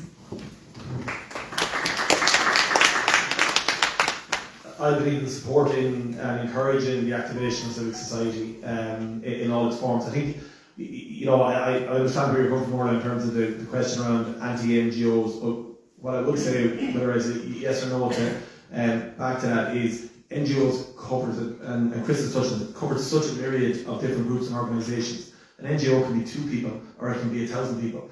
And I think when we talk about funding for them, support for them, I do think we need a little bit more structure there as well, because there are some NGOs who do amazing work. There's some NGOs that are actually very few people who have a very loud voice in terms of climate is one area I would see, where they have a very specific view that they articulate over Brussels and in different places, and it might be only 3 or 4 people, yet they are an NGO. So I think we're not talking about like with them all. I'm really sorry to hear what you've gone through in terms of the second element of what you're talking about, and politics of hate has no place. Look, we're all up here putting ourselves forward because we believe in public service. I respect absolutely anybody that puts their name on a ballot paper, a poster goes up, and we should all respect everyone's viewpoint and everyone's right to, be heard. Thanks. Yeah, I agree too that it spans a massive category of different genres and across the board.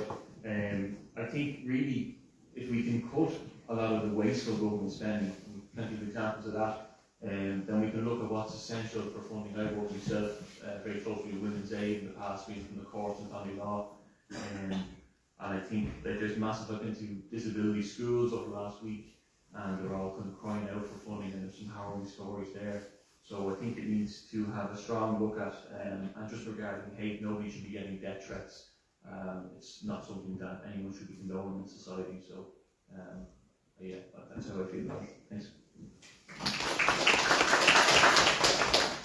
Yeah, so first of all, I'm really sorry to hear that you're experiencing that. I know in the run up to the local elections that I mistakenly put my full address on the ballot paper, and it led to a lot of very, very hateful phone calls and emails from people, including death threats. So I know that it's a very horrible thing to happen to anyone. So apologies for that, first of all.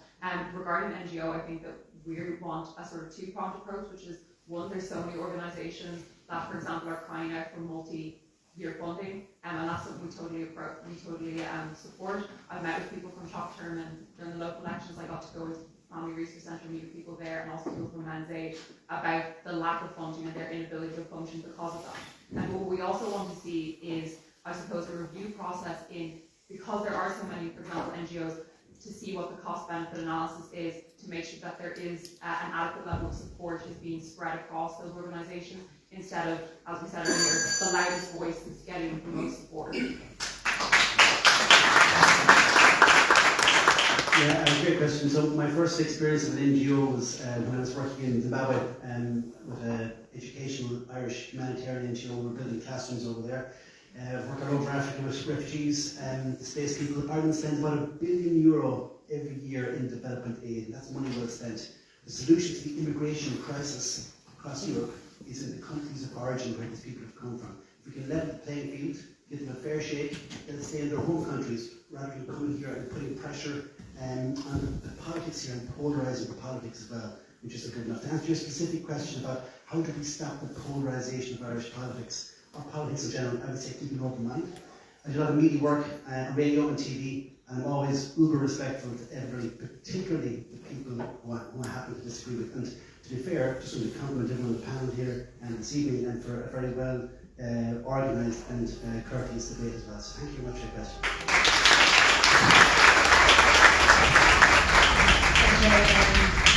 One more question there at the end before we move on to either a quick fire or maybe even the summary, depending on time. So yeah, go ahead. So thanks to you all for being here. So mental health is deeply interconnected with many of the challenges we face as a society. We can all agree on that.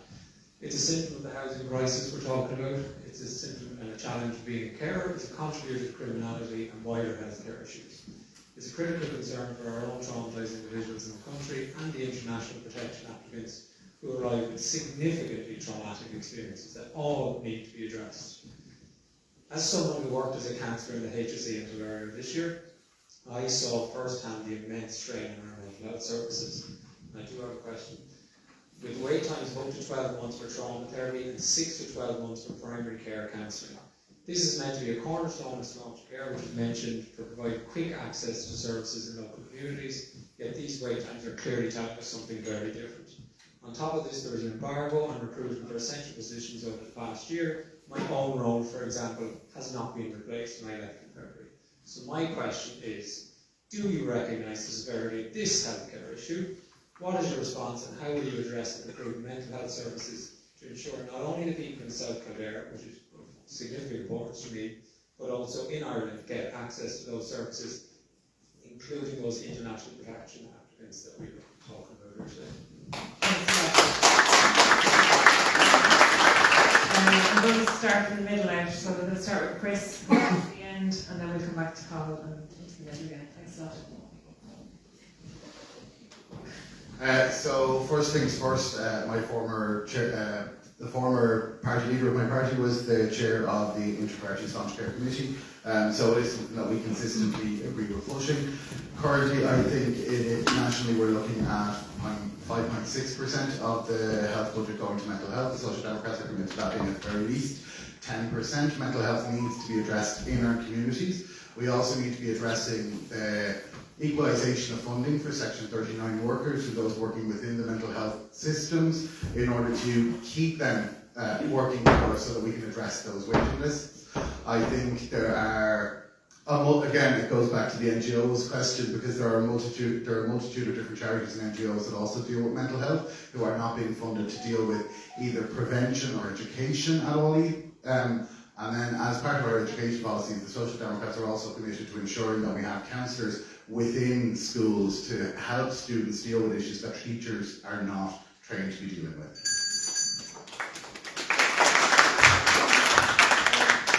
The youth mental health service have been left with no funding, basically, and we're looking. It has been an ongoing situation for a very long time. I fully believe that we need to be bumping that up. We have children coming through the system with ADHD. We have children coming who have been in trouble due to a lack of Gardaí, maybe to help them, liaison officers and all of that. So they've ended up in the system unbeknown to them as to what they're doing wrong. So we fully need, you said you worked in social care.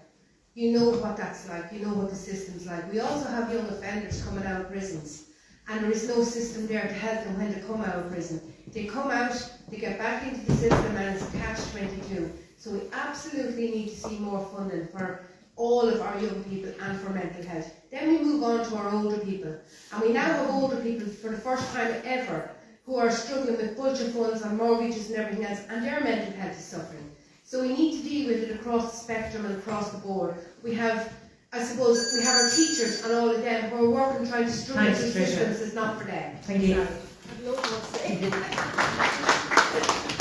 I'm so glad that you addressed these questions, because this is one of my major reasons for getting into politics. Is I do believe there is a lot of need for support for people with mental health illnesses. Not only mental health, there's a need for people with intellectual disabilities. All these sectors in this country are suffering. There's a whole section of people suffering with ADHD, and there's no support for them out there. I believe everybody out here should have a psychologist the way we have a GP. We really need to invest in this sector, and that's one of the major reasons that I'm pushing for is healthcare crisis. And I believe we should understand this is now, it's not just crisis, it's a national emergency. Like, we need to address the healthcare issues, and this is all part of healthcare. Thank you. Thank you very much for the question. And mental health is often the forgotten illness for so many people, and I think it's very important that we continue to discuss it, and it's a very important question that you asked tonight. So what we would like to see is to implement the National Mental Health Strategy, which is sitting there on the shelf for so long now at this stage. It's already mentioned by Chris about the 10% that's needed through Shónagh care of the health budget needs to go through to mental health, but we would go a step further as well and try and get a Minister for State for Mental Health and Wellbeing, and I think that's an important step forward for this country. There's a word used often when I talk to parents, I talk to everybody, it's called early intervention, 2 words, and that is what's lacking in relation to mental health, because that's where we can actually make a difference through early intervention, through investment, through ensuring that we have the proper resources and personnel in place. And that's what, you mentioned the fact that your job is still not filled. That's the problem in this country. That is the problem in this country. We need to resource people, we need to ensure pay and pensions are there for people to stay and help the people that have been helping, and that's what's wrong. And we have the money now. That is the issue here. We have the money. Thanks, Mark. Carl.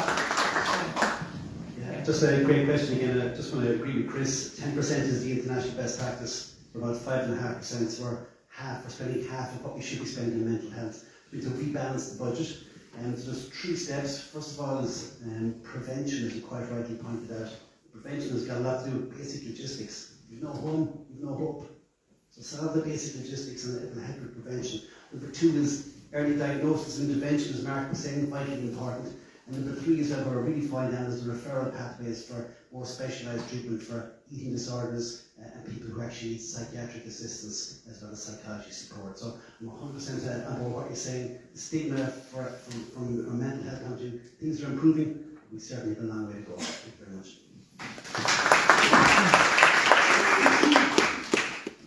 So I think we've done a great job in recent years of raising awareness when it comes to mental health and mental health issues.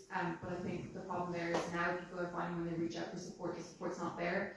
I know a young woman who contacted her GP because she was in what she considered a real mental health crisis, and her GP basically told her that if she went to the public system, it would be about a year before she could see someone. And the private system, I think her appointment cost was like $350, which was basically most of her wage for the week and not affordable. So we're basically telling people to choose between their health and paying for rent or paying for groceries. We want to see, the recruitment freeze you're talking about was appalling to see, and when you had healthcare workers who were there, and we have an issue with understaffing, and yet we had people who couldn't get in to those jobs and to those sectors. We want to allocate an additional, it'll cost 10 million for 12 additional CAMS teams, as well as seeing if to cover the mental health cover for hospitals, prisons and universities would cost about 6 million. So this would be a very worthwhile investment for mental health services. Yeah, so I think there's a few factors. The cost of living will directly affect also mental health. There's a lot of people very much under pressure, and like I said before, tears at the door just from keeping the wolf from the door. We have a massive drug issue, especially here in Newbridge, which directly affects mental health. And I think even our rehab centres are massively underfunded. Some people can't access at all the proper help that they need from these. And there's a few centres around the country that do really, really well, but unfortunately they're not accessible to a lot of people, and the standard falls way below in other places.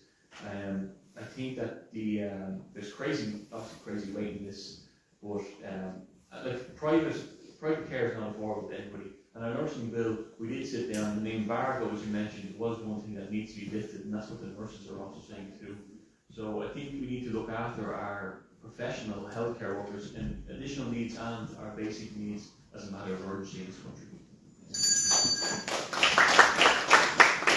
Thanks for the question. And due to the increasing demand for mental health services, I want to recognise how hard it is for people who work in that sector. And I think obviously the points have been made here about financial resources, but also I know we could work an awful lot smarter. And a lot of what's in the Fine Gael manifesto is, as well as prioritising the enactment of mental health, fully implementing the sharing vision. There's an awful lot more we can do in integration services. And we saw this even in this hospital where somebody turns up in A&E where they need very obviously mental health support. Having that person there that can be that mental health support, that you're not sitting there with your mental health challenge beside someone with a broken leg and you treat the same in triage. So, creating a central referral mechanism, again, more integration in our systems. There's a lot of structural change here. Yes, we need more money, we absolutely need more staff, we need to train more people in this area as well, because if you're understaffed, there's more pressure, it'll be harder to retain the staff we have. But it's a holistic approach and also developing a successor to Connecting for Life, which we need as well. Just in Kildare basis, we need a new Lakeview. Lakeview is 29 beds, very cute. The plans for new Lakeview will bring 55 beds, and I'm very much supported that development over the years. I think we need to have a very strong focus on positive mental health, and that is through education, through communities, through community initiatives, and indeed through many of our sporting and community groups. When it comes then to people who have mental health issues at all ages, we need to look at the different areas that we need to put more supports in. For example, perinatal mental health. We've had a lot more investment in that in the last 4 years, and I think it's important we continue to do that. We need proper clinical triage, particularly for young people when they come to that point. We need targeted supports for people who have a dual diagnosis. So if someone has autism, for example, and they have mental health issues as well, sometimes the mental health issue is forgotten about or not recognised. We need to particularly look after people with eating disorders and people who have addiction problems as well. So there's a number of different areas that we need to put a siloed approach into. Newbridge is next on the list nationally to have a jigsaw centre here, and I think that's important as well. Okay, so we're just coming to what I'm a bit cold, and probably the audience and Liz are a bit as well, but we're just about, sorry Chris. No, I didn't already. You spoke, yeah. I just wanted to correct one thing. A number of candidates refer to ADHD as a mental health issue. It's not, it's a neurodivergence. I'm neurodivergent myself, and I just... Okay, we don't have fact checkers here tonight, but thanks.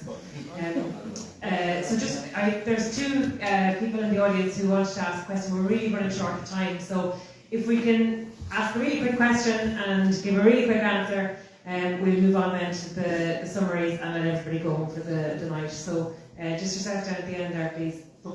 I have a more local question to you here on the panel. The population in Newbridge has ballooned, especially with families, and with that we've seen school places not meet the demand at all to the rise in population here. This is not a new issue. It has occurred before the last time we had an election.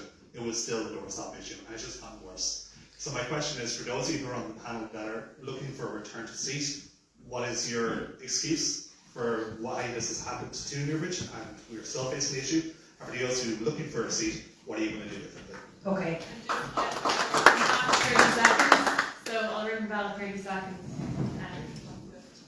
And we'll start with Mark. Just work down the line, please. That's okay. Yeah, great question, and it's probably the biggest question that I get asked day in, day out in school places, and the fact that your child is number 47, 75th on the list. What I've said, and I continue to say, is that we should have the numbers through all schools of how many children actually live are going through primary school or preschool, and this should be very simple to do, but for some reason the Department of Education have chosen to ignore it over the last 6 and 7 years and are promised an extension after extension. What we need is a new secondary school for Newbridge, and what we need is the Department of Education to look at their own figures. Thank you.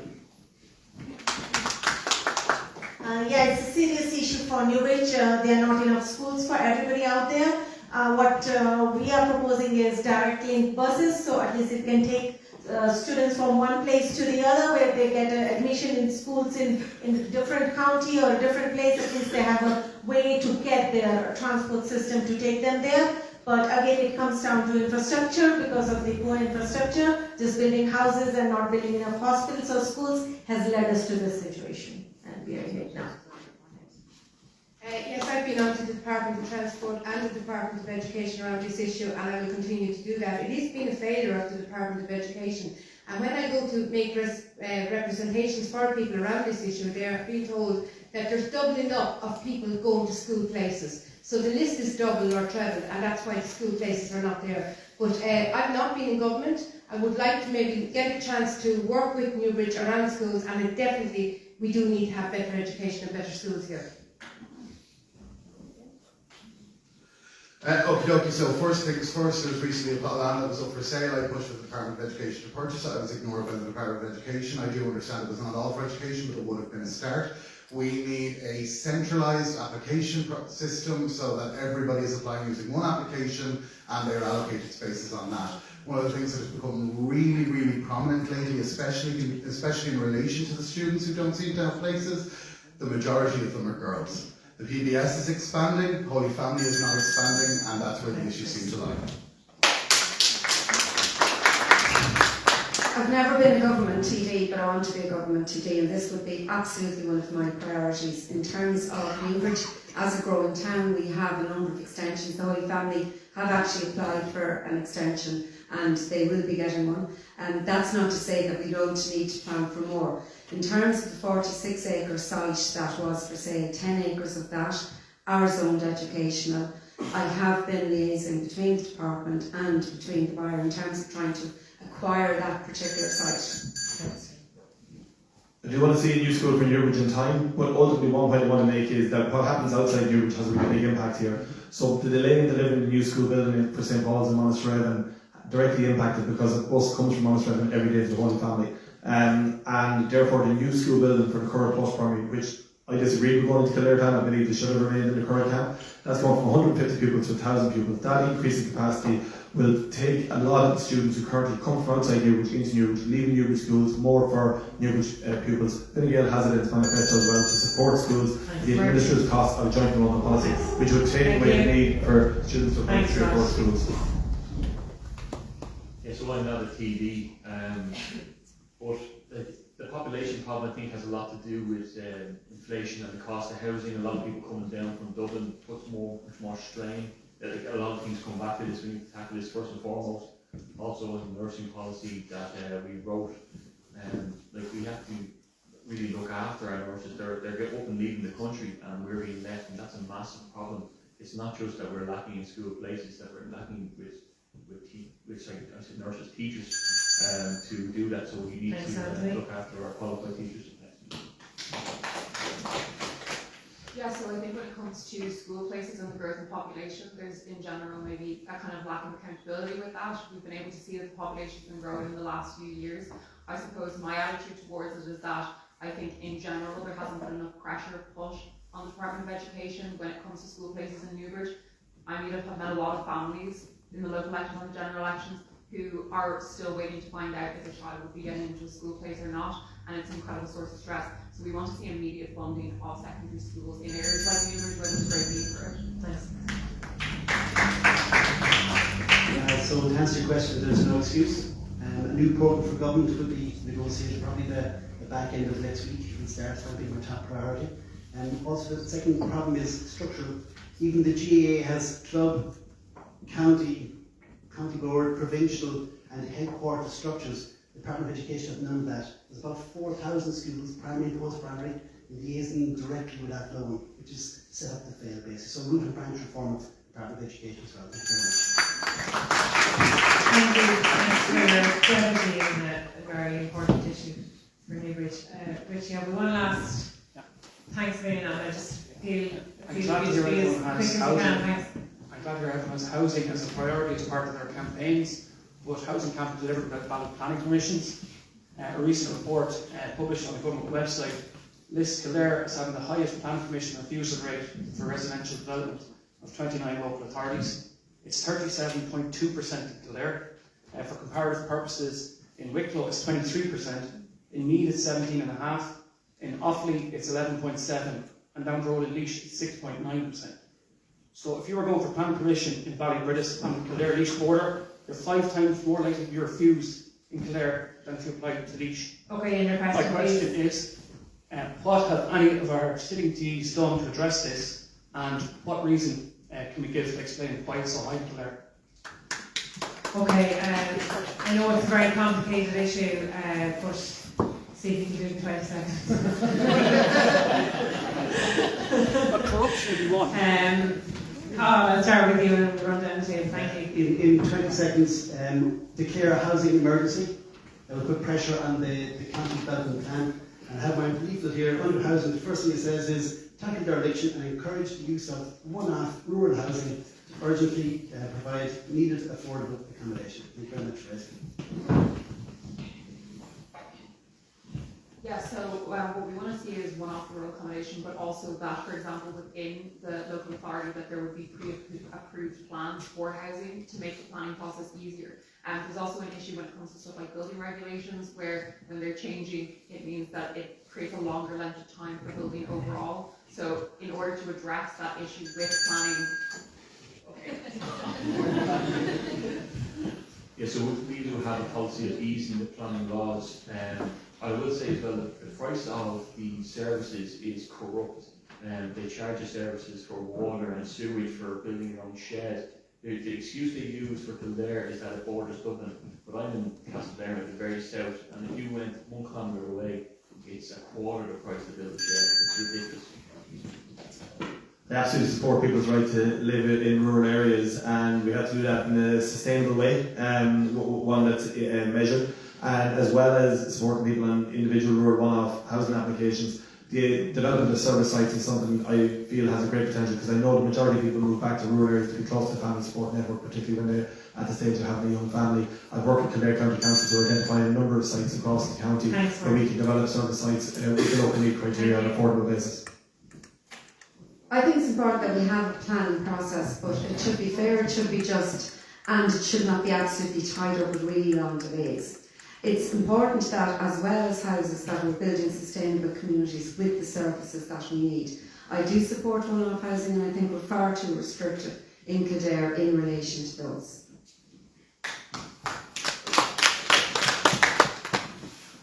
Sorry, this is one of those really weird occasions where I'm actually being asked a question that's the role of a councillor, and I'm the only sitting councillor, and that's in relation to our county development plan, which in certain circumstances can be extremely restrictive and does need to be looked at. The Social Democrats had tried to amend certain parts of the county development plan to make planning easier in very specific circumstances, but easier nonetheless.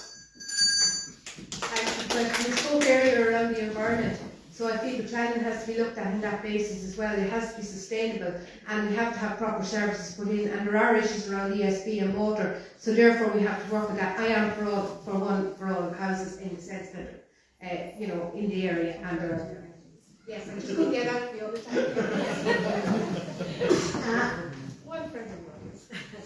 Okay, I definitely agree. One house planning permission should have, the applications for this kind of houses should be made easier, as long as they comply with the Kildare County Council's rules and regulations, and as long as they have the facilities for water and electricity in there. This application should be made easier. It will allow for more houses to be built in Kildare. Thank you. Yeah, as someone who lives not far from Ballybrittis Water, I can tell you that the difference between Laois and Kildare is unbelievable. 3 refusals this week alone for housing. One-off houses have to be sustainable, but they have to restrict what's happening in Kildare at the moment. It's just not happening anywhere else, so questions have to be asked on that. And obviously I've worked on the service sites as well. For those living in villages or close to villages, that needs to be an answer to the future as well. Thank you. Okay, thank you. And we just have one last question, just because it is such an important issue to the local area in relation to the Defence Forces. So I'll let you go ahead and make a question. And So just simply, wrap it up. if elected, what would you like to see done for members of the Defence Forces, veterans and their families? Thank you. Mark, please. Oh, sorry. Can we just really quick, Alan, please? Yeah. 20 seconds again, please, yeah. Absolutely very important. I'm very proud to be the Labour Party spokesperson on defence, and I've worked very closely with PD4 and Raghallaigh over the last number of years. I believe playing conditions need to be sustainable for families. Work-life balance is a huge issue, so I've spoken to members of the Defence Force here in Newbridge today. We're getting posted all around the country. They can't sustain family life. That needs to change. We need to go back to a family-based Defence Force, and that's one of my major proposals and concerns. Thanks. Yes, I definitely agree with Mark here. There should be a family-life balance, and I definitely have a very huge respect for anybody who is in the Defence Forces. Thank you. I'd like to see more pay for the Defence Forces. I'd like to see the dereliction of the Curragh resolved, and I'd like to see houses more freely for them in that sense. That's what I'd like to see. This is going to sound repetitive. Paying conditions, the implementation, the restoration of the pensions, approved housing bodies supported to build the houses back in the Curragh to actually be used, and a network of veteran support centres throughout the country that support not only veterans but their families too.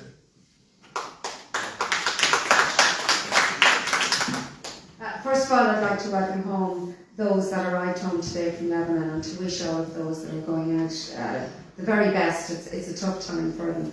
In terms of the Defence Force, it's very important obviously to this area. I think it's important that we have the working time directive absolutely respected, that we support the pay and conditions most importantly, and that we support the veterans, particularly through the ONE. Newbridge is the next place where we are going to have specific supports and a house for our ONE. Yeah, so I work into Cormac Curran and ensuring that the new ONE centre is delivered in Newbridge as quickly as possible, and that is really important for our organisation like service men and women. The implementation of the working time directive, recruitment and retention isn't just about paying conditions, and while we address the shortfalls in the pay for 3-star private and others in recent years, the working time directive I think will make a very big difference, as well as I want to see even more investment in the curriculum. Yeah, I think a lot of friends who are in the army, different barracks around the country, and they feel really left out. There's a lot of the army who are leaving to go to the prison service. The pensions aren't there. They feel really like they've been pushed aside, and for such an essential role, I think we really need to look at it straight away. They're leaving the force just like the guards are in massive numbers. So something has gone really wrong with our defence force. similarly, the Defence Forces, when we see how money is spent in recent years and they haven't been adequately supported, we want to see better pay conditions for people in the Defence Forces. They play a really important part in peacekeeping missions, and they're crucial as well, as we know, in Kildare and in the Curragh in particular. So we want to see better support for those people and to actually put money into those areas like the Defence Forces, the Gardaí, because they have been underserved for so long. So the implementation of the work time directive, priority number 2 is the payment of overtime for rostered duties. Number 3 is to get our Navy back to sea to stop drugs coming in into towns like Newbridge and towns like this all over the country. Just a small point is, just the Rangers who slid down those ropes onto the MV Matthew there last year, most of them are living in Newbridge. That's great to see. So thank you.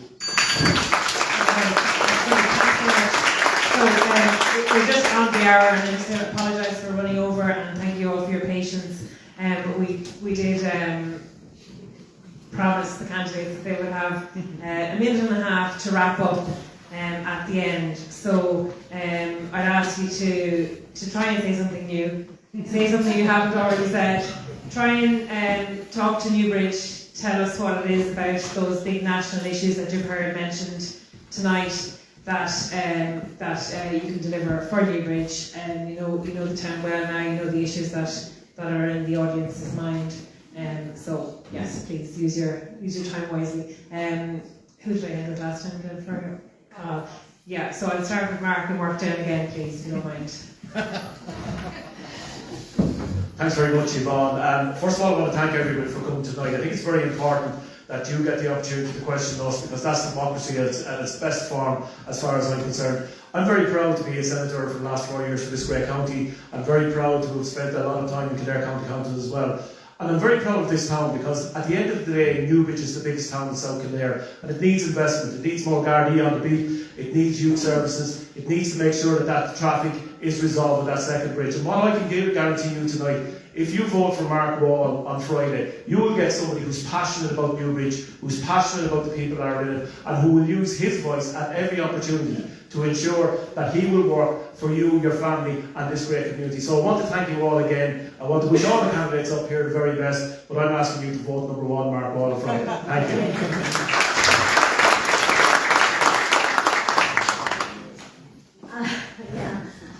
First of all, I would say thanks to everyone for coming here tonight, and I would say it takes a lot of courage to stand in politics. It's not an easy arena for anyone to be in. It's very difficult field for women, and 10 times more difficult when you're a woman from a minority community. So, but this is not a profession that I chose by choice, because I am a pharmacist, and it is a need driven that I stood in politics, because any doors that I call into, they are looking at me with very, very hopeful eyes. What is she going to do for us? There are people on the waiting list in the healthcare system. There are parents who have adult kids at home who cannot afford houses or do not have anywhere to go. There is no infrastructure. There are small kids who cannot get places in the crashes. So it is need driven, and I am determined to make all the changes that I possibly can if I'm to be elected as your TD. And please do vote wisely. One more request: if you keep voting for the same people, you keep getting the same results and the same issues and the same problems. And I do believe that it's now time for change and time for a positive change. So please do vote wisely. Thank you so much.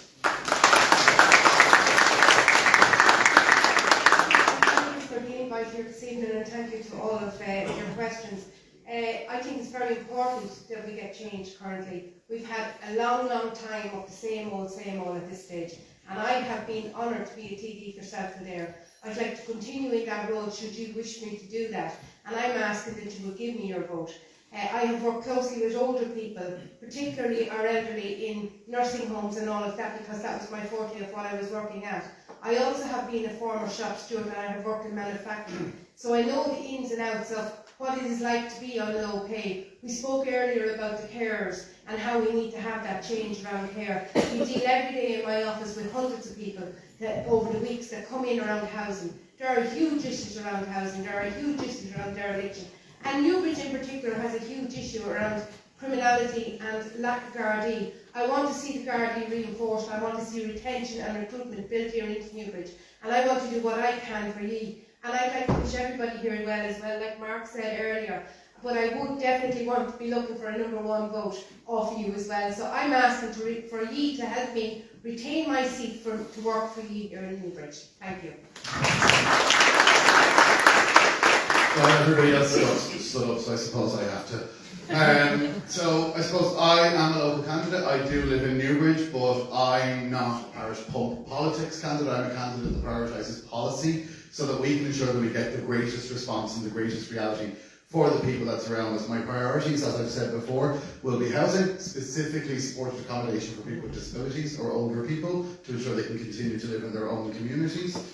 Healthcare, obviously, full implementation of Sláinte care is a red line issue for the Social Democrats, but very specifically mental health will be extremely important for me. I did previously run a mental health charity that had to be shut down due to the fact that we didn't have enough funding to continue with it. As well as that, I will always prioritise people with disabilities. I will always prioritise the most vulnerable. I stood up against my own party when they got it wrong. I will stand up against anybody when they get it wrong in support of the most vulnerable. So if you want a candidate that will stand up for you, even against the people that they're supposed to be nice to, vote Chris Pender, number one.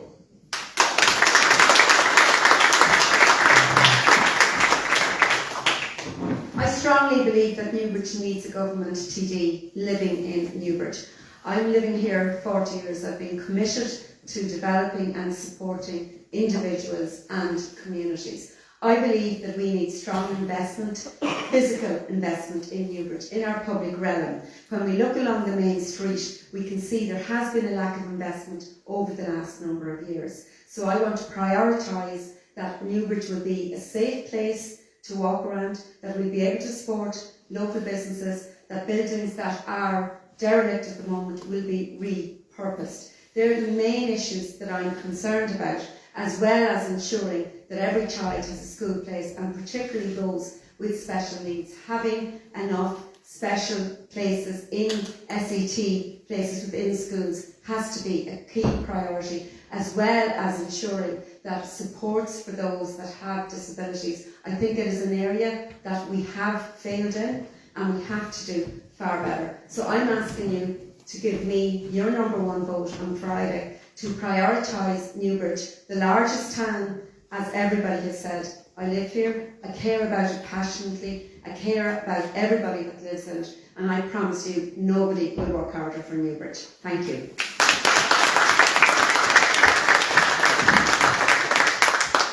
First of all, thanks to Jennifer and Yvonne and everyone here this evening for your time and engaging in what is a really important part of the democratic process.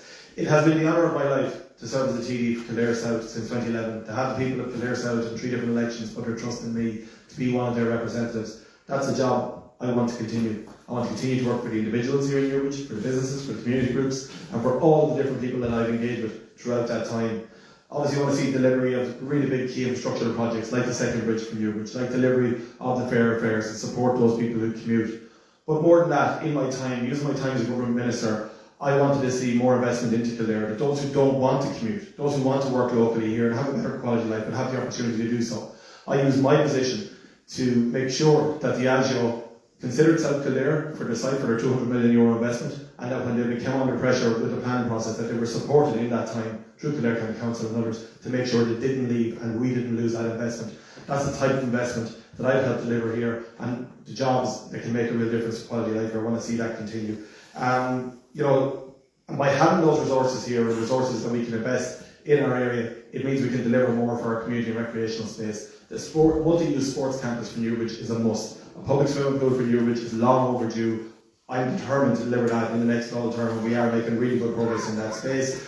Also, the Curragh Plains, we have to see the implementation of a conservation management plan. That means the Department of Defence no longer have responsibility for management of the Curragh Plains. That is something that's imminent as well.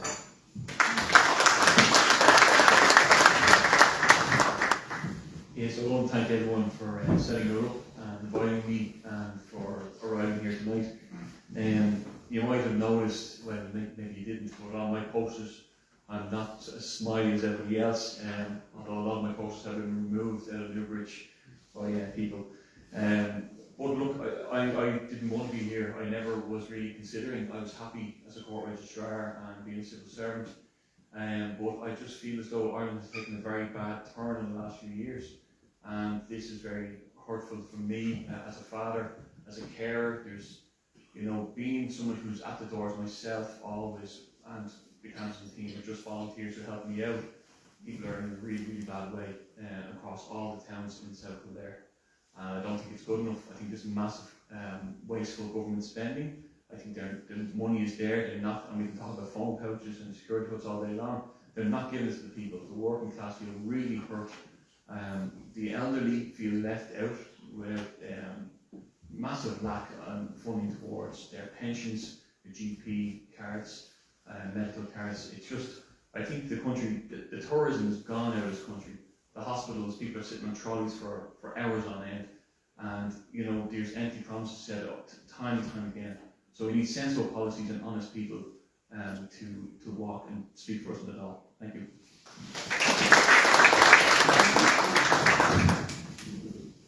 So first of all, thanks so much to NCD and to Jennifer and to Yvonne. A minute in work is far, far longer than a minute here when I was speaking. But yeah, I suppose what I'd like to say is, in context, I think what we've seen a lot of recently is great financial waste. $1 billion overspent on Children's Hospital, 350,000 on a bike shed, $1 million on a security hut, 20 million on referendum that there was no public appetite for. So when it comes to a lot of these issues to do with mental health, to do with resources in the town, public amenities, swimming pools, carers, what I see is constant waste of money, and that this money, for whatever reason, is never coming back into the local resources. I think there's a lack of accountability in how money is spent by the government, and that we need to treat it a little bit more similarly to a private sector, where there is an attitude that there is someone held to account when money is wasted. Another thing I'd just like to mention is that we, in terms of the carers allowance, like I said, it takes great courage to stand in politics, but in terms of the government, we put a motion for the carers allowance to abolish means testing. It wasn't supported. Similar to the VAT rate for hospitality, Ainty wanted to see it brought down to 9% to support the hospitality sector. Again, that motion wasn't supported. So when I hear things about what people are wanting to do, I think we need to look at what the past record reflects. And when we're coming up to the current election, don't waste your vote. Our money has been wasted so dramatically over the years. I would encourage you to vote Melissa Byrne #1. And thank you so much for listening tonight as well.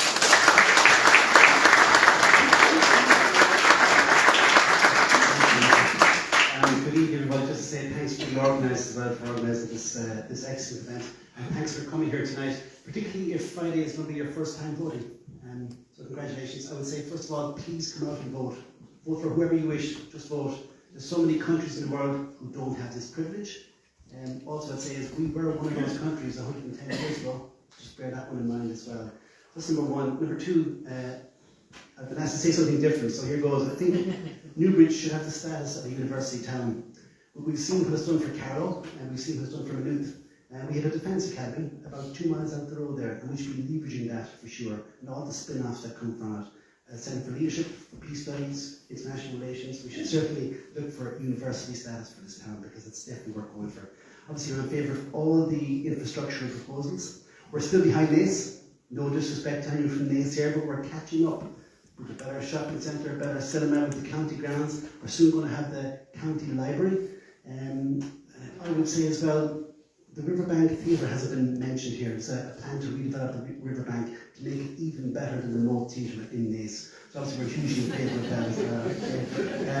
And then finally, I'm always conscious whenever I get a platform like this to use it responsibly. We know antisocial behaviour and crime is an issue in Newbridge. A lot of very able-bodied men and women out there. If you're interested in joining the Garda Reserve, if you're under the age of 59, I would ask you to consider it. It's public jobs that I need. We need people with local knowledge. And finally, to say thanks for the last 5 years, and look forward to the next slide. Thank you very much.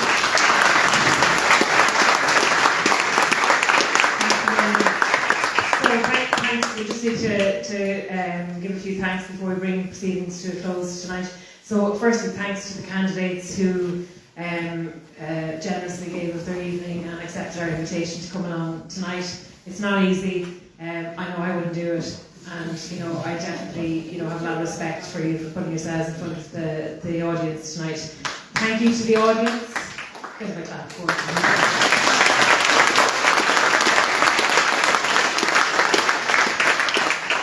to you all, the audience, for coming out tonight. We couldn't run an event like this if you didn't turn up, if you didn't come out, if you didn't contribute, and you didn't ask for questions as you have done. And it's been really, really, gratifying to see you all coming out and having your say and having your voice. So thank you for that. Thank you to Martin Keneally for sound. Sound is always a huge challenge at these events run by community groups, and it's a Take it back. You're fired. Thanks. He could ruin an event like this, so I have to keep him on side. Thanks to Newbridge Town FC for hosting us tonight. There was a question at the beginning of the night, but I realised the gentleman has left, unfortunately, but I will answer it because it is a burning issue on my mind and it's something that's causing immense frustration for us as a group. We are struggling and not succeeding to book Newbridge Town Hall for this kind of event. There is a problem around the booking system that's used. It's a first come, first served situation which is allowing recurring bookings. So anybody who wants to book an ad hoc public meeting of a Monday to Thursday evening or night can't do so, no matter how many months you try to book it in advance. We tried before the local elections, back in February I tried again this year, or for these elections in September, and was unsuccessful. So we've made representations through our local councillors, and we've also engaged directly with the council, trying to express to them the importance of having such a facility available for this kind of event. We think it's really important. No disrespect to the facilities here tonight, but we do think it impacts the attendance and the accessibility. It's important to have these events in the civic building that was built or renovated for that purpose in our town centre. So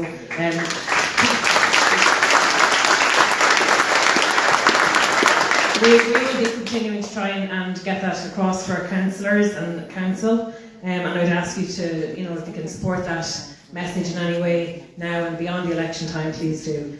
Finally, just to say that we are a very small group of volunteers. We're not funded in any way for these events. We keep the expenses at an absolute minimum through the generosity of committed community people like Martin and others who give generously of their time. But some costs are unavoidable. We have to have public liability insurance. We are a charity. We have audits to do every year. And sometimes there's rent to be paid as well, so that's really important. So we would welcome your generosity and any contribution you can make. There is a donation box at the doorway there. We can also take online donations through iDonate if you come to any member of the team here. And then finally, just to say thank you to the rest of the team. We're, as I say, we're a small team, but we're a mighty team. So thank you for everybody. Richie on mic duty, Susan as well, and Jennifer with her little bell. So thanks very much. Thank you. Take care. One last thing. We plan to make a habit of this, so we wish the candidates the very best of luck. And for those who are elected, don't be strangers. And hopefully we'll see you here again mid-term, and we'll ask you what you've been up to for the last couple of years. Thanks very much. Take care. Good night.